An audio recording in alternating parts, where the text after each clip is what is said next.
इस वाली वीडियो में मैंने टेंसुरा वॉल्यूम 15 चैप्टर 4 पूरा कवर करा है। जहाँ में वेलग्रीन देखने को मिली थी रीमरू की फाइट के बाद, और शियोन, अगेरा, सारे सबऑर्डिनेट्स की बैटल देखने को मिली। और वीडियो को शुरू करने से पहले वीडियो को लाइक, चैनल को सब्सक्राइब कर दो। लाप्लेस के डिसअपियर होने के बाद बैटलफील्ड में सिर्फ डियाब्लो बचा था और इस समय उसके फेस पे एक डेंजरस स्माइल थी। उसको लग रहा था कि सब कुछ एग्जैक्टली प्लान के अकॉर्डिंग चल रहा है। डियाब्लो अंदर ही अंदर सोच रहा था कि ये परफेक्ट चांस है अपने मास्टर रीमरू को प्रूव करने का कि वो कितना यूजफुल सर्वेंट है। उसके माइंड में एक ही बात चल रही थी, सर रीमरू किसी भी चीज में वीक नहीं हो सकते। मुझे बस ये डिसाइड करना है कि अब मुझे कैसे एक्ट करना चाहिए। डियाब्लो बैटलफील्ड में डायरेक्टली ज्वाइन नहीं कर रहा था क्योंकि उसका मानना था कि बेनिमारू और उसकी टेम्पेस्ट फाइटर को स्ट्रॉन्गेस्ट बनने के लिए रियल डेंजरस अपोनेंट का सामना करना जरूरी है। वो स्पेशली बेनिमारू को ऑब्जर्व कर रहा था। उसको फील हो रहा था कि इवोल्यूशन के बाद बेनिमारू की स्ट्रेंथ और भी ज्यादा ग्रो हुई है और अगर वो इस बैटल को सरवाइव कर गया वो लिटरली मॉन्स्टर लेवल तक पहुंच जाएगा। डियाब्लो कॉन्फिडेंटली बोलता है अगर वो खुद बैटलफील्ड में उतर जाएगा तो लेडी वेलग्रीन के अलावा कोई भी उसके सामने टिक ही नहीं पाएगा और इसीलिए उसके लिए फाइट में एंटर करना बस वेस्ट ऑफ टाइम है। मीनवाइल बेनिमारू कम्प्लीटली अपोजिट मूड में था। वो इंटेंशनली स्ट्रॉन्गेस्ट एनिमी को टारगेट कर रहा था क्योंकि उसको पता था कि रियल ग्रोथ सिर्फ डेडली बैटल से ही मिलती है। और डियाब्लो बस खड़े खड़े सबको देख कर इंजॉय कर रहा था। उसके फेस पे स्माइल भी थी और वो भी काफी ज्यादा डेंजरस।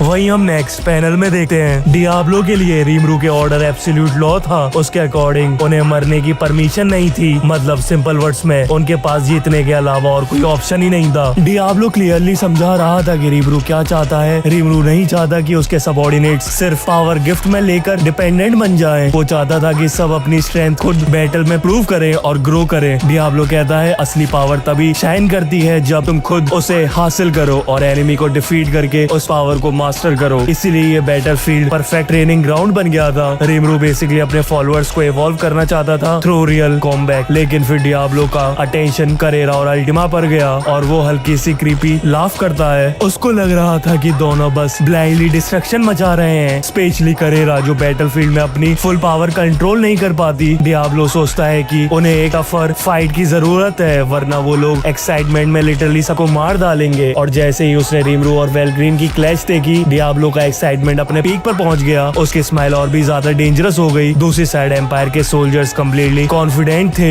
वेलग्रीन उनकी साइड थी तो उन्हें लग रहा था कि विक्ट्री गारंटेड है। सब सोल्जर लाउडली चीयर कर रहे थे, long live the emperor, glory to the emperor. उनको पूरा बिलीव था कि अब वेस्ट नेशन को कॉन्कर करना इजी हो जाएगा और पूरी दुनिया एम्परर के रूल के नीचे आ जाएगी। लेकिन उन्हें बिल्कुल कोई भी आइडिया नहीं था कि टेम्पेस्ट के मॉन्स्टर कितने ज्यादा टेरिफाइंग है। जब उन्हें डीमन लॉर्ड रीमरू के सबऑर्डिनेट को अप्रोच करते देखा तब भी वो अंडर एस्टिमेट नहीं कर पाए। और सबसे डेंजरस लाइन ये थी, जिस मूवमेंट वेल्डोरा उनसे छिन गया था उसी मूवमेंट डिफीट डिसाइड हो चुकी थी उनकी। वहीं हम नेक्स्ट पैनल में देखते हैं एम्पायर्स के सोल्जर ऑलरेडी बैटल के लिए प्रिपेयर हो चुके थे। कुछ लोग ओपनली एनिमी को मॉक कर रहे थे जबकि बाकी के सोल्जर साइलेंटली अपनी स्वॉर्ड निकाल के रेडी खड़े थे। उनके लिए ये फाइनल बैटल थी और उन्हें लग रहा था कि जो फोर्स है उनकी तरफ आ रही है वो सिर्फ एक ऑब्स्टिकल है जिसे इजिली क्रश किया जा सकता है। लेकिन उन्हें अभी तक रियलिटी का अंदाजा नहीं हुआ था। उन्हें पता नहीं था कि डेस्पेयर लिटरली उनके सामने खड़ा है और जैसे वो सच समझ आता तब तक उनकी डेथ ऑलरेडी डिसाइड हो चुकी थी। उसी वक्त टेस्टरोजा कामली स्काई में फ्लाई करते हुए बैटलफील्ड को ऑब्जर्व कर रही थी। उसका एक्सप्रेशन कम्प्लीटली कोल्ड था जैसे वो ऑलरेडी सबके फेट को डिसाइड कर चुकी हो। उसने देखा कि एयरशिप के ऊपर खड़े सोल्जर भी स्वॉर्ड वेव कर रहे हैं और टेम्पेस्ट को चैलेंज करने की हिम्मत दिखा रहे हैं। तब टेस्टरोजा ऑलमोस्ट डिसअपॉइंट टोन में कहती है, सीरियसली हमें देखने के बाद भी स्टिल तुम फाइट करना चाहते हो? उसके लिए ये सोल्जर बस क्लूलेस इंसेक्ट जैसे थे। फिर वो और ज्यादा रूथलेस स्माइल देती है और कहती है कितने फुलिश हो तुम लोग, स्ट्रॉन्ग को अंडर एस्टिमेट करना सबसे बड़ी मिस्टेक होती है। टेस्टरोजा एक्चुअली वो थोड़ा एंजॉय भी करना चाहती थी। वो चाहती थी एनिमी पहले फियर फील करे, उनके हार्ट में पूरा हॉरर बढ़ जाए। लेकिन सोल्जर इतने ब्लाइंडली बैटल में रेडी थे कि उन्हें रियलिटी समझ ही नहीं आ रही थी और समझने से पहले वो टाइम भी निकल चुका था। और फिर विदाउट एनी हेजिटेशन टेस्टरोजा ने अपना अल्टीमेट मैजिक एक्टिवेट किया, डेथ स्ट्रीक, एक फॉरबिडन न्यूक्लियर क्लास स्पेल। ऐसा अटैक जो डायरेक्टली सोल तक को डिस्ट्रॉय कर सकता है। जैसे उसने ये स्पेल यूज करा एक giant jet black spear airship के अराउंड फॉर्म होने लगा। पर्पल ब्लैक एनर्जी पूरे बैटलफील्ड को कंज्यूम कर रही थी और उस स्पेयर के अंदर सिर्फ डेथ एग्जिस्ट कर रही थी। नेक्स्ट मोमेंट पूरे शिप पर मैसेकेयर स्टार्ट हो गया। सोल्जर एक सेकंड पहले कॉन्फिडेंट थे और अगले ही सेकंड उनकी बॉडी डिस्ट्रक्शन में फ्लाई होने लगी। इंसीडियस डेथ एनर्जी ने ऑलमोस्ट सबको इंस्टेंटली किल कर दिया था। ना स्क्रीम ना चांस मिला उन लोगों को, ना कोई रेजिस्टेंस कर पाए उसके खिलाफ। और इस मूवमेंट ने परफेक्टली शो किया कि प्राइमोर्डियल डीमंस और नॉर्मल ह्यूमंस के बीच में पावर लेवल कितना ज्यादा टेरिफाइंग है। टेस्टरोजा का डेथ स्ट्रीक स्पेल इतना ज्यादा डेडली था कि कुछ सोल्जर समझने का चांस भी नहीं मिल पाया उनके साथ हुआ क्या। मेजर जनरल जामडो भी उन्हीं विक्टिम में से एक था। वो अभी ग्रेडिम के साथ स्ट्रेटजी डिस्कस करके अपकमिंग बैटल की प्रिपरेशन कर रहा था, लेकिन नेक्स्ट मूवमेंट वो बस एग्जिस्टेंस से इरेज हो गया। ना कोई वार्निंग, ना कोई फाइट, बस इंस्टेंट डेथ। नरेटर क्लियरली कहता है अगर रिमरो उस वक्त दूसरी चीजों में डिस्कार्डेड नहीं होता तो शायद कैलिगुलियो की रिक्वेस्ट याद रहती और वो जामडो को बचाने का ऑर्डर देता, लेकिन रियलिटी बहुत क्रूअल थी और डेथ स्ट्रीक ने सबको इक्वली डिस्ट्रॉय कर दिया। उसके बाद बेनीमारू और बाकी मेंबर्स कैजुअली डिस्कस करने लग गए जैसे अभी कुछ हुआ ही ना हो। बेनीमारू थोड़ा सरप्राइज होकर कहता है इतनी जल्दी मैंने तो प्रीएम्प्टिव स्ट्राइक का ऑर्डर दिया ही नहीं, पर अब तो करने के लिए कुछ बचा ही नहीं है। फिर वो सरकास्टिकली बोलता है शायद मैं थोड़ा ओवर रिएक्ट कर दिया। तब सामने से जवाब आता है हाँ सच बोलो, तुम नहीं चाहते कि और कोई तुम्हारे प्रे ले जाए। और यहाँ टेस्टरोजा एक डेंजरस स्माइल के साथ बेनीमारू को टीज करती है। वो कहती है ओह तुमने मेरे इंटेंशन समझ ली, एज एक्सपेक्टेड तुम काफी इंटेलिजेंस हो सर बेनीमारू। और वो फिर फनी वे में बोलती है मुझे कभी कॉम्प्लीमेंट मिलकर इतना बुरा फील नहीं हुआ। मीनवाइल अल्टीमा और करेरा क्लियरली फ्रस्ट्रेटेड थी। उन्हें लग रहा था कि टेस्टरोजा ने सारे एनिमीज खत्म कर दिए हैं, उनके लिए कुछ भी नहीं बचा। वो कंप्लेन करती है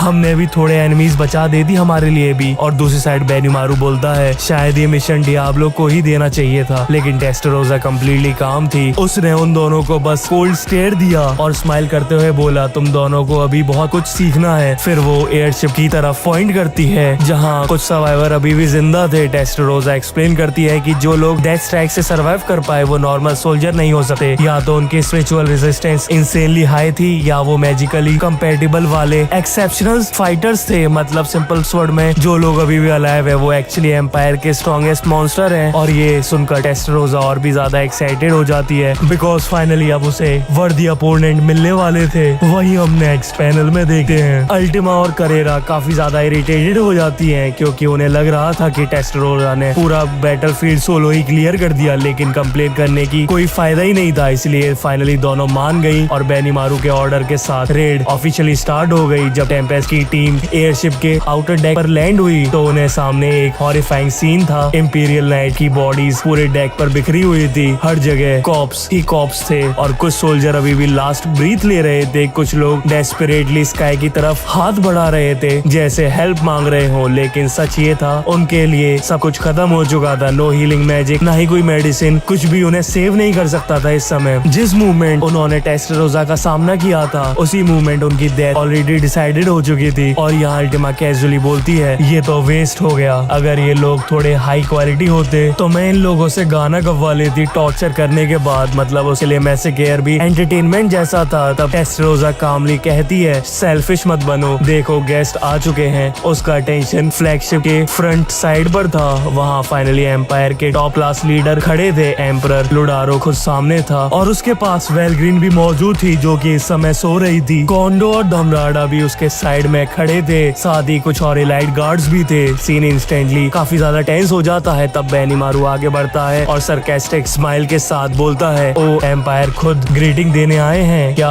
ऑनर है। लेकिन लुडारो बिल्कुल काम नहीं था, उसके एक्सप्रेशन में फियर का नाम भी नहीं था। वो कहता है उन्हें आने दो, मैंने 2000 सालों तक काउंटलेस इतने पावरफुल सोल्जर्स बिल्ड किए हैं और अब मेरे पास सिर्फ यही बचा है। ये लाइन देखते ही लुडारो मेंटली इतना एग्जॉस्ट और डेस्परेट हो चुका था। फिर वो डायरेक्टली रिमरू के नाम का मेंशन करता है अगर तुम डीमन लॉर्ड रिमरू के रिप्रेजेंटेटिव हो तो मैं तुम्हें डायरेक्टली परमिशन देता हूँ मुझसे बात करने के लिए। और यहाँ से एटमॉस्फेयर और भी ज्यादा हैवी हो जाता है। बेनीमारू कामली रिप्लाई करता है थैंक यू, फिर सीधा पूछता है तो इस मीटिंग का एक्चुअली पर्पस क्या है। और एम्परर फाइनली बोलता है सिंपल है, हालांकि मुझे फुल अथॉरिटी नहीं दी गई और यही मूवमेंट सिग्नल करता है कि अब बैटल सिर्फ पावर क्लैश नहीं करेगी, अब शुरू होने वाली है टेम्पेस्ट और एम्पायर के लीडर्स के बीच में साइकोलॉजिकल वॉर। सर रिमरू की तरफ से हम अपनी डिमांड देने आए हैं, इसी वक्त सरेंडर कर दो। बेनीमारू फुल कॉन्फिडेंस के साथ एम्पायर के सामने खड़ा था। उसके पीछे अल्टीमा, टेस्टरोजा और डियाब्लो भी काम एक्सप्रेशन के साथ खड़े थे जैसे उन्हें ऑलरेडी पता हो बैटलफील्ड का रिजल्ट क्या होने वाला है। लेकिन एम्परर लुडारो ने सीधा पूछा अगर हम ये ऑफर रिफ्यूज कर दे तो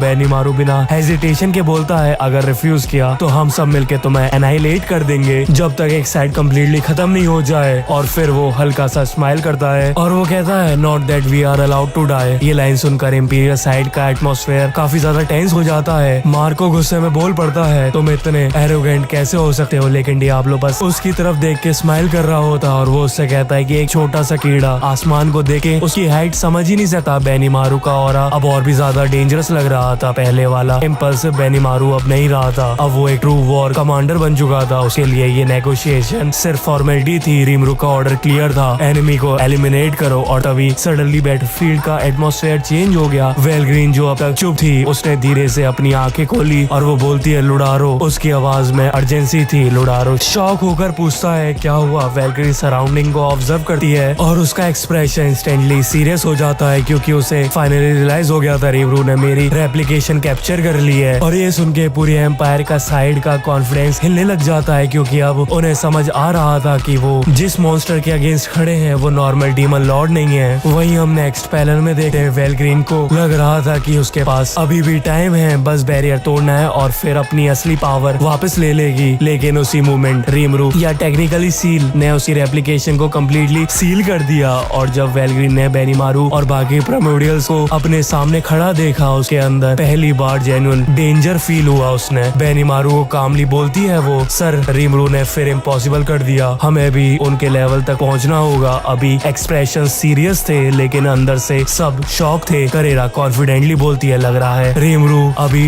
वेल्डोरा पे फोकस कर रहा है और वो डेफिनेटली उसे वापस ले आएगा। सोए भी एग्री करता है, उसे याद था रीमरू हमेशा बैकअप प्लान रेडी रखता है, ये कोई नॉर्मल फीट नहीं है। इस समय रीमरू ने वेलग्रीन वेल्डोरा को दोनों को एक साथ हैंडल कर लिया। टेस्टरोजा हल्की सी स्माइल के साथ बोलती है एग्जैक्टली मेरे लॉर्ड की एबिलिटी सच में लिमिटलेस है, लेकिन अल्टीमा थोड़ी इरिटेटेड थी। डियाब्लो ने मुझे स्वीट टॉकर के बेवकूफ बना दिया, मुझे उसके साथ जाना चाहिए था। और उधर डियाब्लो बस स्माइल कर रहा था, उसे बस पहले से पता था, वो इंटेंशनली ये मूवमेंट देखना चाहता था। जब सबको फाइनली रीमरू की ट्रू पावर समझ आए, शियोन भी इरिटेटेड थी। उस बस्टर्ड ने सब खुद देख लिया। डीमन वर्ल्ड में बस्टर्ड एक्चुअली कॉम्प्लीमेंट जैसा लगता है। मीनवाइल एम्पायर साइड पूरा पैनिक में चल रहा था और वो काफी शॉकिंगली बोलती है नो, उसके पास इतनी पावर कैसे आ सकती है। लुडारो फाइनली अपना काम लूज कर देता है। उसने रीमरू को डेंजरस माना था पर वेलग्रीन वेल्डोरा के लेवल का मॉन्स्टर ये उसने कभी इमेजिन भी नहीं किया था। कॉन्डो को भी रियलाइज हो गया था कि उन्होंने रीमरू को बहुत अंडर एस्टिमेट किया,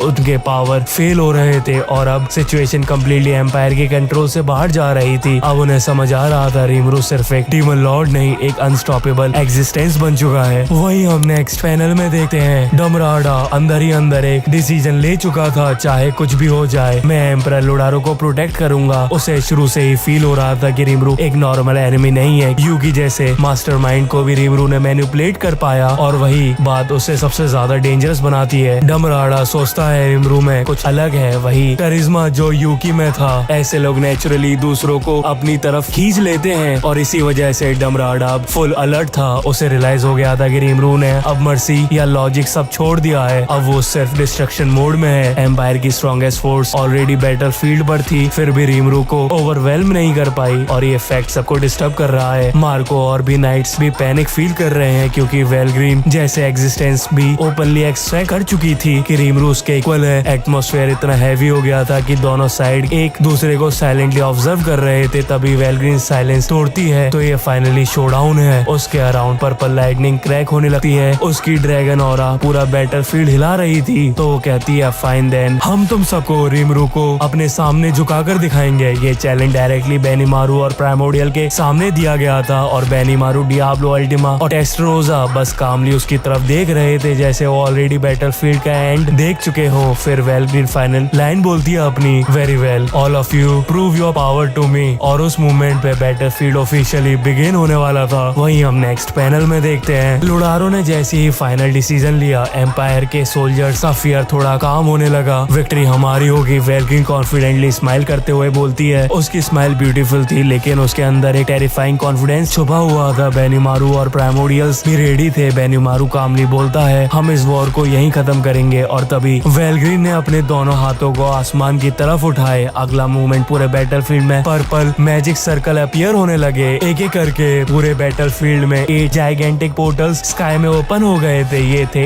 8 इम्परवियस गेट्स। वेलग्रीन अनाउंस करती है ये फ्लैगशिप अब मेरी अल्टरनेट डायमेंशन के अंदर आइसोलेट हो चुके हैं। अगर एस्केप करेंगे तो तुम्हें इन सारे 8 गेट को डिस्ट्रॉय करना होगा। सब इंस्टेंटली समझ गए थे कि ये ट्रैप है और गेट को एक इंपीरियल गार्डियन प्रोटेक्ट करेगा और रूल सिंपल था, जो गार्डियन को हराएगा वही नेक्स्ट गेट में एंटर कर सकता है। मतलब अगर सब एक ही गेट में घुस गए तो सिर्फ एक पर्सन आगे जा पाएगा। ये सिस्टम पर्पसली बनाया गया था ताकि रीमरू की आर्मी स्प्लिट हो जाए। लुडारो शॉक्ड होकर पूछता है तो क्या अगर हम सब एक साथ एक गेट में चले जाएं? वेलग्रीन स्माइल करते हुए बोलती है ट्राई करके देख लो, लेकिन नेक्स्ट टाइम गेट में सिर्फ वही एंटर कर पाएगा जो गार्डियन को किल करेगा। अब बेनिमारू को पूरा सिस्टम समझ आ गया था, तो स्मार्टेस्ट ऑप्शन होगा कि हम डायरेक्टली लास्ट गेट की तरफ चार्ज करें। वेलग्रीन इंप्रेस थी, उसे ऑलरेडी पता था बेनिमारू इतनी जल्दी समझ जाएगा क्योंकि उसे अपनी विक्ट्री पर पूरा कॉन्फिडेंस था। वो कामली सब एक्सप्लेन करती है, उसकी आंखों में क्लियर लिखा था तुम लोग जितना भी स्ट्रगल कर लो, इस डायमेंशन से बाहर निकलना ऑलमोस्ट इम्पॉसिबल है तुम्हारे लिए। वही हम नेक्स्ट पैनल में देखते हैं। वेलग्रीन कॉन्फिडेंटली स्माइल करते हुए बोलती है मैंने इस डायमेंशन को स्पेशली इन 8 गेट के लिए प्रिपेयर किया है और इस मेंटेन करने में मुझे ऑलमोस्ट कोई एफर्ट भी नहीं लग रहा। उसके लिए ये बैटलफील्ड एक परफेक्टली ट्रैप था। अगर बेनिमारू और उसकी army directly full scale war करती है तो इवन लुडारो भी डेंजर में आ सकता था। इसीलिए वेलग्रीन ने पूरा सिस्टम क्रिएट किया ताकि रीमरू की फोर्स डिवाइड हो जाए। हर गेट के पीछे एक इंपीरियल गार्डियन होगा और हर गार्डियन ऑलरेडी प्रिपेयर था अपने स्पेसिफिक अपोनेंट के लिए। वेलग्रीन कामली एक्सप्लेन करती है एस्केप करना है तो 8 गेट डिस्ट्रॉय करने होंगे। लुडारो सीरियस एक्सप्रेशन के साथ पूछता है अगर हम सब एक ही गेट में चले जाएं तो वेलग्रीन हल्की सी स्माइल करती है ट्राई करो, लेकिन नेक्स्ट गेट में सिर्फ एंटर करोगे गार्डियन को किल करेंगे। मतलब अगर सब एक गेट में घुस भी गए तो आगे सिर्फ एक बंदा जा पाएगा। बेनिमारू इंस्टेंटली पूरा ट्रिक समझ जाता है, तो smartest move directly last gate पे अटैक करना था। वेलग्रीन इंप्रेस लगती है, उसे पता था बेनिमारू ये कंक्लूजन निकाल लेगा और क्योंकि उसे अपनी विक्ट्री पे कंप्लीट कॉन्फिडेंस था वो लिटरली सब रूल्स एक्सप्लेन कर रही थी। फिर वो बोलती है 1 बाय 1 इंपीरियल वॉरियर्स गेट के अंदर डिसअपियर होने लगे थे। लास्ट में वेलग्रीन और लुडारो एक दूसरे के पास खड़े होते हैं और गेट में एंटर करने से पहले एक लाइट एम्बरेंस शेयर करती है। जैसे दोनों ऑलरेडी समझ जाते हो जो बैटल शुरू होने वाली है वो हिस्ट्री चेंज कर देगी। उसके बाद गेट स्लोली मूव करना स्टार्ट कर देते हैं और बेनिमारू की टीम को सराउंड कर लेते हैं और किसी को नहीं पता था कौन सा एनिमी किस गेट के अंदर गया है। पूरा बैटल को इंटेंशनली कंफ्यूज कर दिया गया था, लेकिन तभी रीमरू बस हल्का सा स्माइल करता है कितनी कावर्ड मूव है ये। और नरेटर कहता है कि शॉन तो वैसे भी पागल है, ये और ज्यादा कंफ्यूज हो जाएगी इस ट्रिक की वजह से। बेनिमारू फाइनली समझने लगा है कि डियाब्लो ने जो पेन प्रेशर फील करा था वो एक्चुअली कितना ज्यादा डेंजरस था। उसने काम नहीं बोला। हाँ अब मुझे याद आ रहा है। तभी लुडारो एक कॉन्फिडेंस स्माइल के साथ बोलता है अगर तुम लोग जीत गए तो तुम्हें मुझे चैलेंज करने का चांस मिलेगा। मतलब बंदा अभी भी फुल कॉन्फिडेंस में था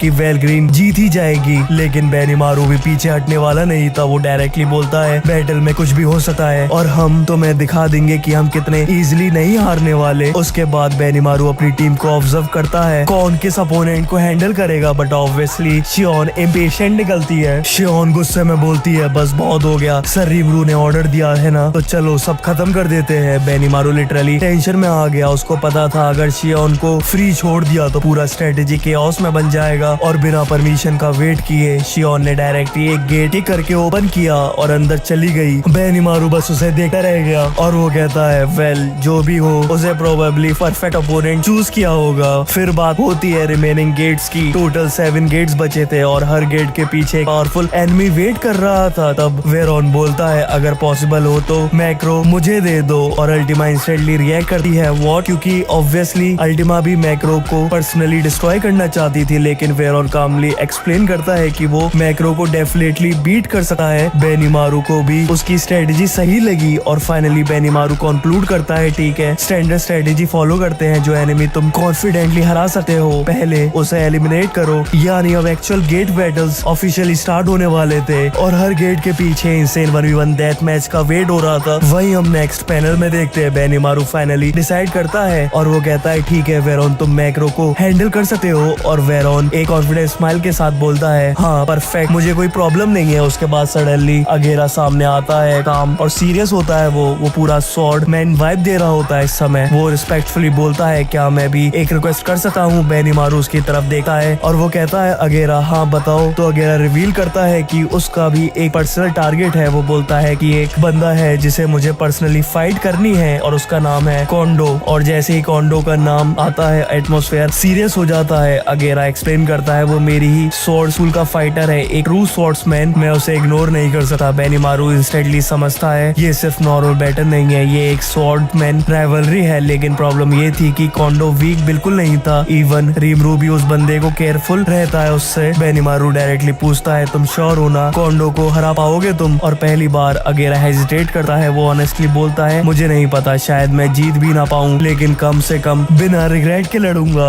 ये सुनकर सब थोड़ा साइलेंट हो जाते हैं। तभी करेरा एंटर करती है विद फुल कॉन्फिडेंस। वो अगेरा को सपोर्ट करते हुए बोलती है अगेरा तुम यूजुअली कभी हेल्प नहीं मांगते तो व्हाई नॉट मैं भी तुम्हें हेल्प करूं। अगेरा क्लियरली सरप्राइज था क्योंकि करेरा नॉर्मली किसी को सपोर्ट नहीं करती। और फिर करेरा हंसी के साथ बोलती है अगर तुम कोंडो को हरा नहीं पाए तो एटलीस्ट मरना मत। पूरे ग्रुप में थोड़ी हल्की सी कॉमेडी वाली वाइब आ जाती है, लेकिन अंदर से सबको पता था अपकमिंग गेट बैटल इंसेन होने वाली है। फाइनली बेनीमारू परमिशन दे देता है और सब वॉरियर्स जायंट गेट की तरफ देखते हैं और सब एक्चुअली मैचअप डिसाइड कर रहे होते हैं। और हर गेट के पीछे एक ब्रूटल डेथ बैटल वेट कर रहा था। वही हम नेक्स्ट पैनल में देखते हैं बेनीमारू अब नेक्स्ट स्ट्रेटेजी प्लान कर रहा था। उसने कामली बोला नेक्स्ट गेट के लिए हमें स्मार्ट मूव करना होगा और वीकेस्ट अपोनेंट पे एक्सपेरिमेंट करना बेस्ट रहेगा। मतलब ये बैटल से पावर की नहीं थी, स्ट्रेटेजी का भी था। तभी शूना एग्री करती है और बोलती है हाँ शियोन ऑलरेडी चली गई है, अगर जीतने के बाद फाइट कंटिन्यू नहीं कर पाए तो पूरा प्लान फेल हो जाएगा। बेनीमारू भी मान लेता है कि ये पॉइंट वैलिड है और फिर वो डायरेक्टली अगेरा की टीम की तरफ देख के पूछता है ठीक है तुम लोग कैसे अप्रोच करोगे? अगेरा कामली स्ट्रेटेजी एक्सप्लेन करता है मैं फ्रंट फाइटर रहूंगा, एस्पिरिट सपोर्ट मैजिक यूज करेगी और जोंडो हीलर सपोर्ट प्रोवाइड करेगा। बेसिकली एक बैलेंस रेड टीम रेडी हो गई थी। बेनीमारू को ये स्ट्रेटेजी इंस्टेंटली पसंद आ गई क्योंकि अगर सिर्फ जिसने एनिमी को फाइनल हिट दिया वही नेक्स्ट गेट में जा सकता है तो उन्हें टेस्ट करना जरूरी था। जोंडो हीलर था और स्ट्रॉन्ग एनिमी के अगेंस्ट डायरेक्टली यूजफुल नहीं होता, इसलिए सब ने डिसाइड किया कि वो सेफ सपोर्ट रोल में रहेगा।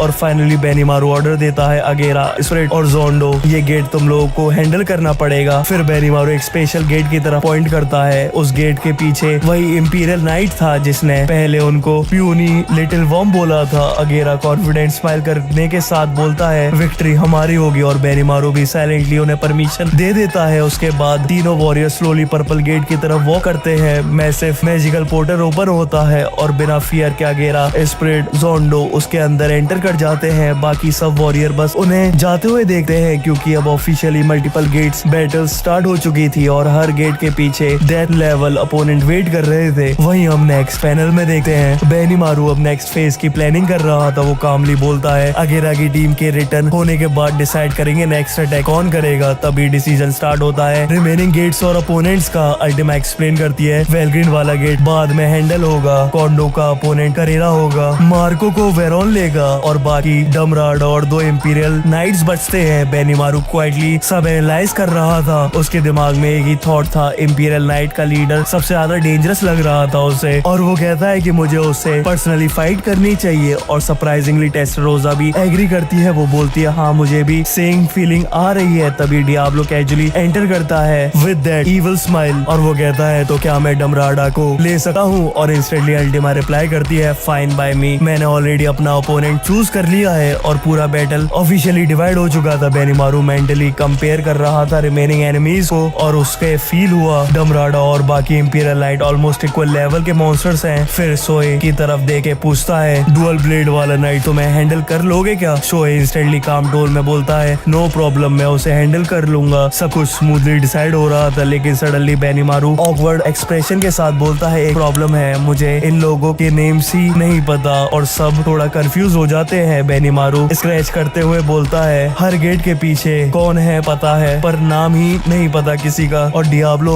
हंसी के साथ बोलता है ऑनेस्टली नेम्स की टेंशन क्यों ले रहे हो, तुम्हें बस उस बंदे का नाम याद रखना है जिसे तुम मारने वाले हो। पूरे ग्रुप का माहौल थोड़ा सा डार्क हो जाता है। फिर उसके बाद सीन शिफ्ट होता है अगेरा, स्पिरिट और जोंडो की तरफ। तीनों हाई स्पिरिट्स में गेट के अंदर एंटर करते हैं और गेट के पीछे एक giant circular battle arena wait कर रहा था लेकिन अरीना में ऑलरेडी एक मॉन्स्टर खड़ा था गार्शिया। वो मैसिव स्पेयर के साथ स्माइल करता है और बोलता है तुम छोटे रेड्स एक साथ आ गए हो, फेयर इनफ। अगर मैं मेरे जैसे मॉन्स्टर से लड़ना है तो नेचुरली टीम बनानी होगी तुम्हें। वहीं हम नेक्स्ट पैनल में देखते हैं जैसे ही बैटल अरीना में एंटर होती है, एक जायगेंटिक मस्कुलर वॉरियर स्पेयर लेके सामने आ जाता है। वो खुद को इंट्रोड्यूस करता है, मेरा नाम गार्शिया है, इंपीरियल गार्डियंस में 5th रैंक है उसकी और एम्परर के पर्सनल बॉडीगार्ड में से एक। और फिर एरोगेंट स्माइल के साथ बोलता है, मुझे उम्मीद है तुम डीमन अप्रिशिएट करोगे कि तुम्हें मेरे अगेंस्ट मरने का मौका मिला है। बंदा पूरे ईगो में था, उसके हाथ में जो स्पेयर था वो almost God class level weapon था, एक हिट स्पिरिचुअल लाइफ फॉर्म को इरेज कर सकती थी। लेकिन अगेरा की टीम बिल्कुल पैनिक नहीं करती। अगेरा सीधा बोलता है, हम तुम्हारा नाम जानने में बिल्कुल भी इंटरेस्टेड नहीं है। और एस्पाइड इंस्टेंटली सैवेज लाइन ड्रॉप करता है, बेनीमारू सामा को वॉर्म बोल रहा था ना, अगर मैं होता तो 3 दिन तक हॉस्पिटल में रहता तू। गार्शिया का ईगो डायरेक्टली हर्ट हो जाता है, वो गुस्से में एक्सप्लोड करता है, तुम छोटे रेड्स मुझे इरिटेट कर रहे हो, अब मैं तुम्हें दिखाता हूँ ट्रू पावर क्या होता है। और फिर उसने अपनी सप्रेस ऑरा को रिलीज किया, पूरे अरीना में पर्पल ब्लैक एनर्जी एक्सप्लोड होती है, फ्लोर क्रैक होने लगते हैं, एटमॉस्फेयर लिटरली हैवी हो जाता है। नरेशन एक्सप्लेन करता है कि गार्शिया सेंट लेवल वॉरियर था और नॉर्मल डीमंस पियर्स के कंपैरिजन में उसकी पावर सेवरल लेवल्स ऊपर थी। लेकिन अगेरा काम रहता है, उसने स्वॉर्ड पे हाथ रखा और डिसाइड किया वो पहले अपोनेंट को पैटर्न ऑब्जर्व करेगा। Meanwhile spread backline support ready रहता है। उसका प्लान सिंपल था, जितना गार्शिया अगेरा पे फोकस करेगा उतना ज्यादा टाइम मुझे पावरफुल मैजिक कास्ट करने को मिलेगा।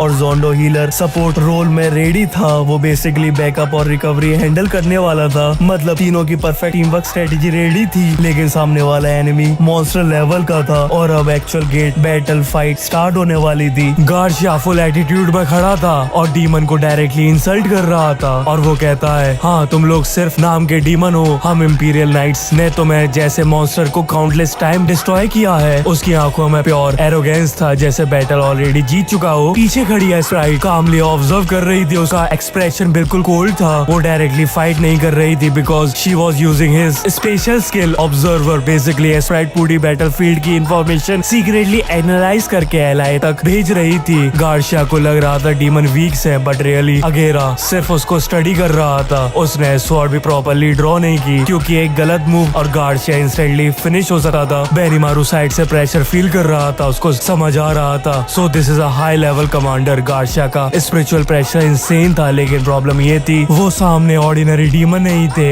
ये थे डीमन पेयर्स जो फियर को भी फियर फील करा दे। नेक्स्ट पैनल में गार्शिया फाइनली अपनी ट्रू पावर रिलीज करेगा और बैटल कंप्लीटली इंसेन होने वाली है। और वहीं हम नेक्स्ट पैनल में देखते हैं गार्शिया सिर्फ एक लाउड माउथ वॉरियर नहीं था, उसके पास एक टेरिफाइंग एबिलिटी थी, सबजुगेटिंग कॉन्क्वेस्ट, एक ऐसी स्किल जो उसकी विल पावर को डायरेक्टली डिस्ट्रक्टिव फोर्स में कन्वर्ट करती है। बेसिकली जितना ज्यादा वो एनिमी को मेंटली क्रश करेगा उतना ही स्ट्रॉन्ग होता जाएगा। उसका spear already legend class weapon था और अब उसने गार्शिया की किलिंग इंटेंट भी फ्यूज हो चुकी थी। नॉर्मल डीमन के लिए ये पावर इंस्टेंट डेथ जैसी थी, बट अगेरा वो बिल्कुल काम था। गार्शिया कंटिन्यूअसली उसे प्रोवोक कर रहा था, लेकिन अगेरा ने एक बार भी स्वॉर्ड प्रॉपर्ली ड्रॉ नहीं की थी। इंस्टेड वो मिनिमल मूवमेंट से हर अटैक डॉज कर रहा था, जैसे गार्शिया का फुल पावर उसके लिए नथिंग हो। फिर अगेरा फाइनली बोलता है, काम डाउन ह्यूमन, तुम्हारे वर्ड्स सिर्फ चीप इंसल्ट हैं। ये लाइन डायरेक्टली गार्शिया के ईगो पे हिट करती है क्योंकि गार्शिया को लगता है डीमन रेज में आ जाएगा, बट उल्टा अगेरा को मेंटली डिस्ट्रॉय कर रहा था। एस्पाइड साइड से साइलेंटली बैटल ऑब्जर्व कर रही थी, वो जेन्युइनली शॉक थी। अगेरा इतना इंसेन क्लोज कॉम्बैट फाइटर है तो फिर भी वो मैजिक यूज क्यों नहीं कर रहा। उसको रियलाइज हुआ अगेरा भी सीरियस नहीं हुआ है। गार्शिया जितना ज्यादा अग्रेसिव हो रहा था, अगेरा उतना ही माइंड के साथ प्ले कर रहा था उसके, and that was the scariest part. Next movement Garcia का पेशेंस कंप्लीटली ब्रेक होने वाला होता है और बैटल पूरे केओस में टर्न होने वाली होती है। वहीं हम नेक्स्ट पैनल में देखते हैं गार्शिया फाइनली स्नैप करता है और साइलेंस हो जाता है पूरी तरफ और वो बोलता है, मैं तुम सबको किल करके एम्परर को तुम्हारे हेड प्रेजेंट करूंगा। उसकी वॉइस में प्योर रेस था, लेकिन अगेरा वो अभी भी काम था। एक्चुअली गार्शिया का इनिशियली प्रोवोक कर रहा था वो लोग और वो कहता है, तुम काफी इम्पेशेंट लग रहे हो, स्टिल लेडी करेरा जितनी डेंजरस नहीं हो तुम। ये सुनते ही स्प्राइट के एक्सप्रेशन में काफी ज्यादा चेंज आया क्योंकि उसे पता था अगेरा अब बहुत ज्यादा मिस्टेक कर दिया है। स्प्राइट सीक्रेटली ऑब्जर्व स्किल से थ्रू देखती है, सारी कन्वर्सेशन करेरा तक भेज रही थी। एंड द मूवमेंट जब गार्शिया ने करेरा को स्माइल माइंडेड ब्रेड बोला, एवरीथिंग चेंज। स्प्राइट के माइंड में सिर्फ एक थॉट आया, he gonna be so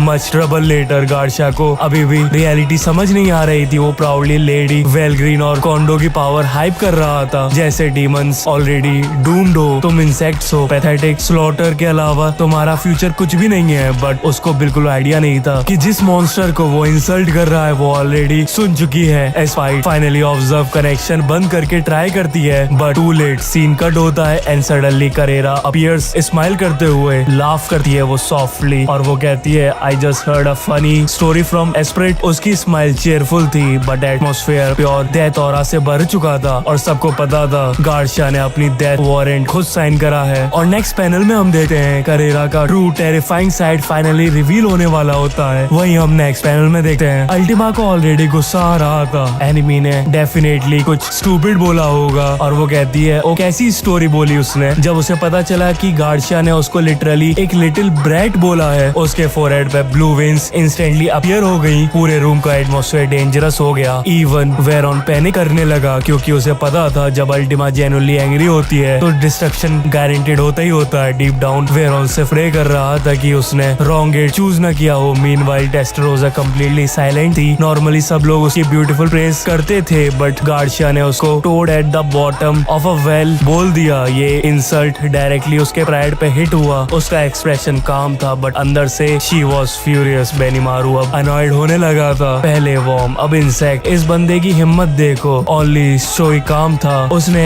instantly notice किया एस्प्राइट एक स्पेशल कम्युनिकेशन स्किल यूज कर रही थी, ऑब्जर्वर। ये स्किल उसको अलाउ करता है कि वो अलग डायमेंशन के अंदर भी जाके लाइव इंफॉर्मेशन ट्रांसफर कर सके। बेसिकली करेरा ऑलरेडी बैटल की सारी डिटेल रियल टाइम में सुन रही थी एंड देन करेरा फाइनली बोलती है अपेरेंटली हम वेलग्रीन को कॉन्डो को बीट नहीं कर सकते। उसकी स्माइल सॉफ्ट थी बट वो टेरिफाइंग थी। टेस्टरोजा कामली रिप्लाई करती है कंपटीशन का रिजल्ट बैटल के बाद ही डिसाइड होता है। ये लाइन सिंपल थी बट हिडन मीनिंग क्लियर था इसका। They were ready for war and Garcia उसको बिल्कुल आइडिया नहीं था कि उसने इंटायर प्राइमोडियल डीमनेस को पर्सनली ऑफेंड कर दिया है। और नेक्स्ट पैनल में डीमन को really terrifying side finally reveal होने वाली थी उन लोगों की। वहीं हम नेक्स्ट पैनल में देखते हैं टेस्टरोजा सोर लूजर टाइप बिल्कुल नहीं थी। उसकी क्रिम्सन आइज क्लियरली कह रही थी नेक्स्ट टाइम डिफीट इम्पॉसिबल होगी। अल्टीमा भी कंफ्यूज थी। ये गार्शिया हमें इंसेक्ट ऑफ वर्म क्यों बोल रहा है? क्या वो सीरियसली इतना ज्यादा पावरफुल है? करेरा बस लाफ करती है और बोलती है of course not and then atmosphere suddenly darker हो गया। करेरा की स्माइल चेयरफुल थी बट उसकी आईज प्योर किलिंग इंटेंट से फिल्ड थी। अल्टीमा भी अब फुल एंग्री मोड में आ चुकी थी और वो कहती है कि अब इसे मर्सी दिखाने की कोई भी जरूरत नहीं है। उस ह्यूमन ने अपनी लिमिट क्रॉस कर दी है। अब ये रिवेंज पर्सनल बन चुका था। करेरा कामली बोलती है अगेरा को कहना इजी मत जाना उस पर, उसके बाद शायद मैं उसे माफ कर दूं। लेकिन सबको पता था करेरा का फॉरगिव करना मतलब एनिमी के एग्जिस्टेंस इरेज हो जाना है। Nobody dare to stop them क्योंकि ये तीन ऑर्डिनरी डीमंस नहीं थे, ये प्राइमोडियल्स डीमन लॉर्ड थे। अल्टीमा की क्रुएल्टी इनोसेंट लुकिंग मैडनेस जैसी थी। टेस्टरोजा की कोल्ड स्माइल पूरे टेरर फील करा रही थी एंड करेरा वो डिस्ट्रक्शन को कैजुअली स्प्रेड कर रही थी। उनके लिए पेनलेस डेथ मर्सी थी और सफरिंग पनिशमेंट वेरॉन साइड से सब सुन रहा था। और फर्स्ट टाइम वो जेन्युइनली काफी ज्यादा स्केर्ड था और वो कहता है कितना ज्यादा फुलिश ह्यूमन है। आई होप सिर्फ इसे स्टूपिडिटी का प्राइस पे ना करना पड़े। उसको पता था गार्शिया ने गलत एनिमी को चूज कर लिया है क्योंकि अगर प्राइमोडियल्स फुल्ली सीरियस हो गए तो फिर सिर्फ एक इंसान नहीं पूरे वर्ल्ड का फेट चेंज हो सकता है। And still one terrifying truth remind करता है उसे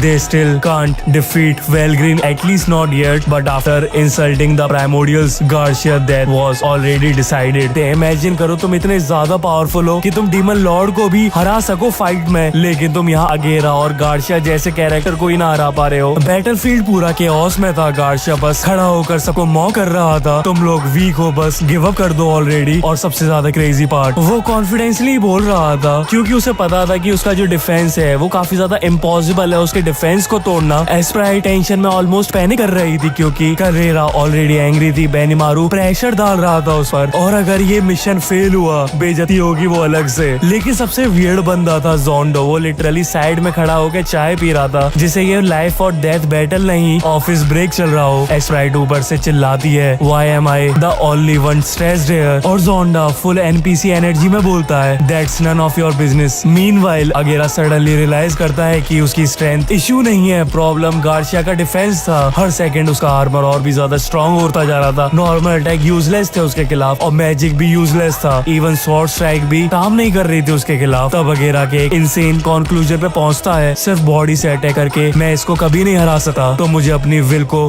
ब्लेड बनाना पड़ेगा। बेसिकली अगेरा का प्लान था अपनी सोल, अपने इंटेंट को और अपनी स्वॉर्ड को कम्प्लीटली सिंक्रोनाइज करना, एक ऐसा स्लैश जो फिजिकल अटैक नहीं स्पिरिचुअल अटैक हो। एस्प्राइट शॉक हो जाती है क्योंकि उसको रियलाइज होता है अगेरा रैंडमली काम नहीं थी, bro was cooking entire time. और ऑनेस्टली यही मूवमेंट था जब बैटल सिंपल फाइट से चेंज होकर हाई लेवल डीमन स्ट्रेटेजी बन गई। वहीं हम नेक्स्ट पैनल में देखते हैं, वो अभी भी फुल कॉन्फिडेंस में एनिमी को रोस्ट कर रहा था और सामने वाले डीमंस लिटरली प्रेशर में टूटने वाले थे। यही सीन चल रहा था गार्शिया वर्सेस अगेरा बैटल में। एस्प्राइट ऑलरेडी टेंशन में थी क्योंकि अगेरा यूजुअली काम बंदा था, लेकिन इस बारी वो काफी ज्यादा पागल हो रहा था उसे हराने के लिए। और एस्प्राइट को पता था अगर अगेरा सीरियस हो गया तो कुछ बड़ा होने वाला है। Meanwhile Garcia full toxic mode में चला गया, तुम लोग वीक हो, जस्ट गिव अप और डाई ऑलरेडी, तुम्हारे मास्टर भी तुम्हें बचा नहीं सकते। इस समय वो लिटरली बैटलफील्ड पे ट्रैश टॉकिंग कर रहा था इस समय बिना रुके। एस्प्राइट इंटेंशनली और फ्रस्ट्रेटेड होती जा रही थी, उसके दिमाग में बस एक थॉट चल रहा था, व्हाट इज अगेरा डूइंग। मैं तो इसको बोला था कि इस बंदे को डिस्ट्रॉय कर दो। और फिर कैमरा शिफ्ट होता है तो जोंडो क्या कर रहा होता है, वो बंदा लिटरली साइड में खड़ा हुआ था कामली, बिना किसी टेंशन के, बिना किसी पैनिक के, जैसे कोई साइड कैरेक्टर नहीं एचआर डिपार्टमेंट का एम्प्लॉय हो। एस्प्राइट उस पर एक्सप्लोड कर देती है और वो कहती है कि यहाँ सिर्फ मैं ही को प्रेशर फील कर रही हूँ। और जोंडो कैजुअली बोलता है, वेल सल अगेरा इंजर्ड नहीं है, सो मुझे कुछ करने की नीड नहीं लग रही यहाँ पर। और वो इस समय अभी भी चाय पी रहा है, लेकिन फिर सीन सडनली सीरियस हो जाता है। एस्प्राइट रियलाइज करती है गार्शिया सिर्फ बकवास नहीं कर रहा था, ही इज एक्चुअली स्ट्रॉन्ग। उसकी ट्रैश टॉक अनोइंग थी बट उसके पास रियल पावर भी थी जो उसे बैकअप दे रही थी और उसे और भी ज्यादा स्ट्रॉन्गर बना रही थी। अगेरा मीनवाइल बस कंटिन्यूअसली उसे ऑब्जर्व कर रहा था, ना ही उस पर कोई अटैक करता है ना ही वो पैनिक होता है, बस एनालाइज कर रहा होता है क्योंकि उसको समझ आ रहा था नॉर्मल अटैक इस मॉन्स्टर पे काम नहीं करेंगे। गार्शिया फिर मॉक करता है, वो कहता है मसला क्या है, इस फाइट से तुम भाग क्यों रहे हो। और इस मूवमेंट में बैटल सिर्फ फिजिकली फाइट नहीं रहती, it become mind game, pressure battle बन जाता है। इस समय वो स्ट्रेटेजी बना रहा होता है उसके अगेंस्ट। और ऑनेस्टली इस सीन में सबसे डेंजरस बंदा गार्शिया नहीं लग रहा था, इट वाज अगेरा, क्योंकि जब काम मॉन्स्टर फाइनली सीरियस होता है तब यूजुअली बहुत बड़ा अटैक आने वाला होता है। वहीं हम नेक्स्ट पैनल में देखते हैं, इमेजिन करो एनिमी तुम्हारे सामने खड़ा होकर तुम्हें रोस्ट भी कर रहा हो और तुम उसे टच भी ना कर पा रहे हो। एग्जैक्टली यही सिचुएशन थी अगेरा की अगेंस्ट गार्शिया। गार्शिया पूरा बैटलफील्ड पर कंट्रोल कर रहा था पर्पल लाइटनिंग और आगे साथ वो कॉन्फिडेंटली बोलता है, तुम लोग वीक हो, बस गिव अप करके मर जाओ ऑलरेडी। और ऑनेस्टली वो काफी ज्यादा एंजॉय कर रहा था इन लोगों को बुली करना। दूसरी साइड एस्प्राइट फुल पैनिक मोड में थी क्योंकि करेरा का प्रेशर था उसके ऊपर, बेनीमारू का प्रेशर था और गार्शिया की नॉन स्टॉप ट्रैश टॉकिंग थी। सब एक साथ चल रहा था। एस्प्राइट बार बार अगेरा को बोल रही थी हरी अप। लेडी करेरा सच में एंग्री हो गई और जोंडो की तो पूछे ही मत, वो तो साला साइड में ही खड़ा हुआ था और एस्प्राइट उसे देख के काफी ज्यादा फ्रस्ट्रेटेड होने वाली थी, लिटरली वो अपने टीममेट को ही मारने वाली थी। लेकिन फिर सडनली अगेरा फाइनली बोलता है, एस्प्राइट मुझे समझ आ गया। और उसका नेक्स्ट वर्ड सुन के एस्प्राइट शॉक हो जाती है। अगेरा कहता है, it's impossible for me to defeat him alone. वो लिटरली अपनी डिफीट मान चुका था और यही मूवमेंट डेंजरस था सबके लिए क्योंकि नॉर्मली एरोगेंट और काम मॉन्स्टर जब वीकनेस एडमिट करते हैं मतलब सिचुएशन काफी ज्यादा सीरियस होती है, बट सीक्रेटली अगेरा ऑलरेडी स्ट्रेटेजी बिल्ड कर रहा था। वो बस रैंडम डॉज नहीं कर रहा था उसके अटैक को, वो सब एनालाइज कर रहा था। गार्शिया का डिफेंस, उसके मोमेंटम, उसका ऑरा, उसके अटैक करने का पैटर्न सब ऑब्जर्व कर रहा था वो। और इस पैनल का बेस्ट पार्ट था गार्शिया को लग रहा था कि वो डोमिनेट कर रहा है, बट रियलिटी में अगेरा साइलेंटली को कर रहा था उसका सीक्रेट प्लान। और ये बैटल इस समय पंचेस एक्सप्लोजन से ज्यादा आईक्यू बैटल बन चुकी थी। वहीं हम नेक्स्ट पैनल में देखते हैं, एस्प्राइट फाइनली समझ गई थी सिचुएशन कितनी ज्यादा डेंजरस हो चुकी है। वो सोचती है करेरा को अगर पता चला हम फेल हो रहे हैं तो हमारी खैर नहीं, क्योंकि करेरा यूजुअली प्लेफुल होती है लेकिन जब वो एंग्री होती है पूरे डीमंस पैनिक करते हैं। मीनवाइल गार्शिया फुल कॉन्फिडेंस में खड़ा होता है, उसको पता था अगेरा उसको डैमेज नहीं कर पा रहा, डीमंस प्रेशर में है और टाइम उनके साइड पे है। तब अगेरा फाइनली एक्सप्लेन करता है कि एक्चुअल प्रॉब्लम क्या है। गार्शिया जितना ज्यादा फाइट करता है उतनी ही उसकी ऑफेंसिव और डिफेंसिव पावर स्ट्रांग होती जाती है। Basically bro was scaling mid fight और फिर रिवील होता है गार्शिया के पास इनसेन एन्चेंटमेंट है। उसकी आर्मर लाइक और इतनी स्ट्रांग थी कि इवन अगेरा की स्वॉर्ड उसको प्रॉपर्ली कट नहीं कर पा रही थी। एस्प्राइट शॉक होकर पूछता है, सो इसलिए मेरी मैजिक भी वर्क नहीं कर रही थी। और अगेरा कामली बोलता है, एग्जैक्टली। और वो कहता है जब तक मैं उसको प्रॉपर्ली वूंड नहीं देता तब तक हम जीत नहीं सकते। यहाँ सीन सडनली होपलेस फील होने लगा है क्योंकि मैजिक यूजलेस था उसके अगेंस्ट, स्वॉर्ड अटैक भी यूजलेस थे और ना ही उस पर कोई नॉर्मल अटैक का यूज कंफ्यूज हो रहा था और गार्शिया मीनवाइल बैकग्राउंड में बस हंस रहा था और तो वो कुछ कर ही नहीं रहा था। लेकिन फिर अगेरा एक इम्पोर्टेंट थिंग रियलाइज करता है, प्रॉब्लम पावर की नहीं थी, प्रॉब्लम लेवल की थी। गार्शिया का अल्टीमेट लेवल डिफेंस यूज कर रहा था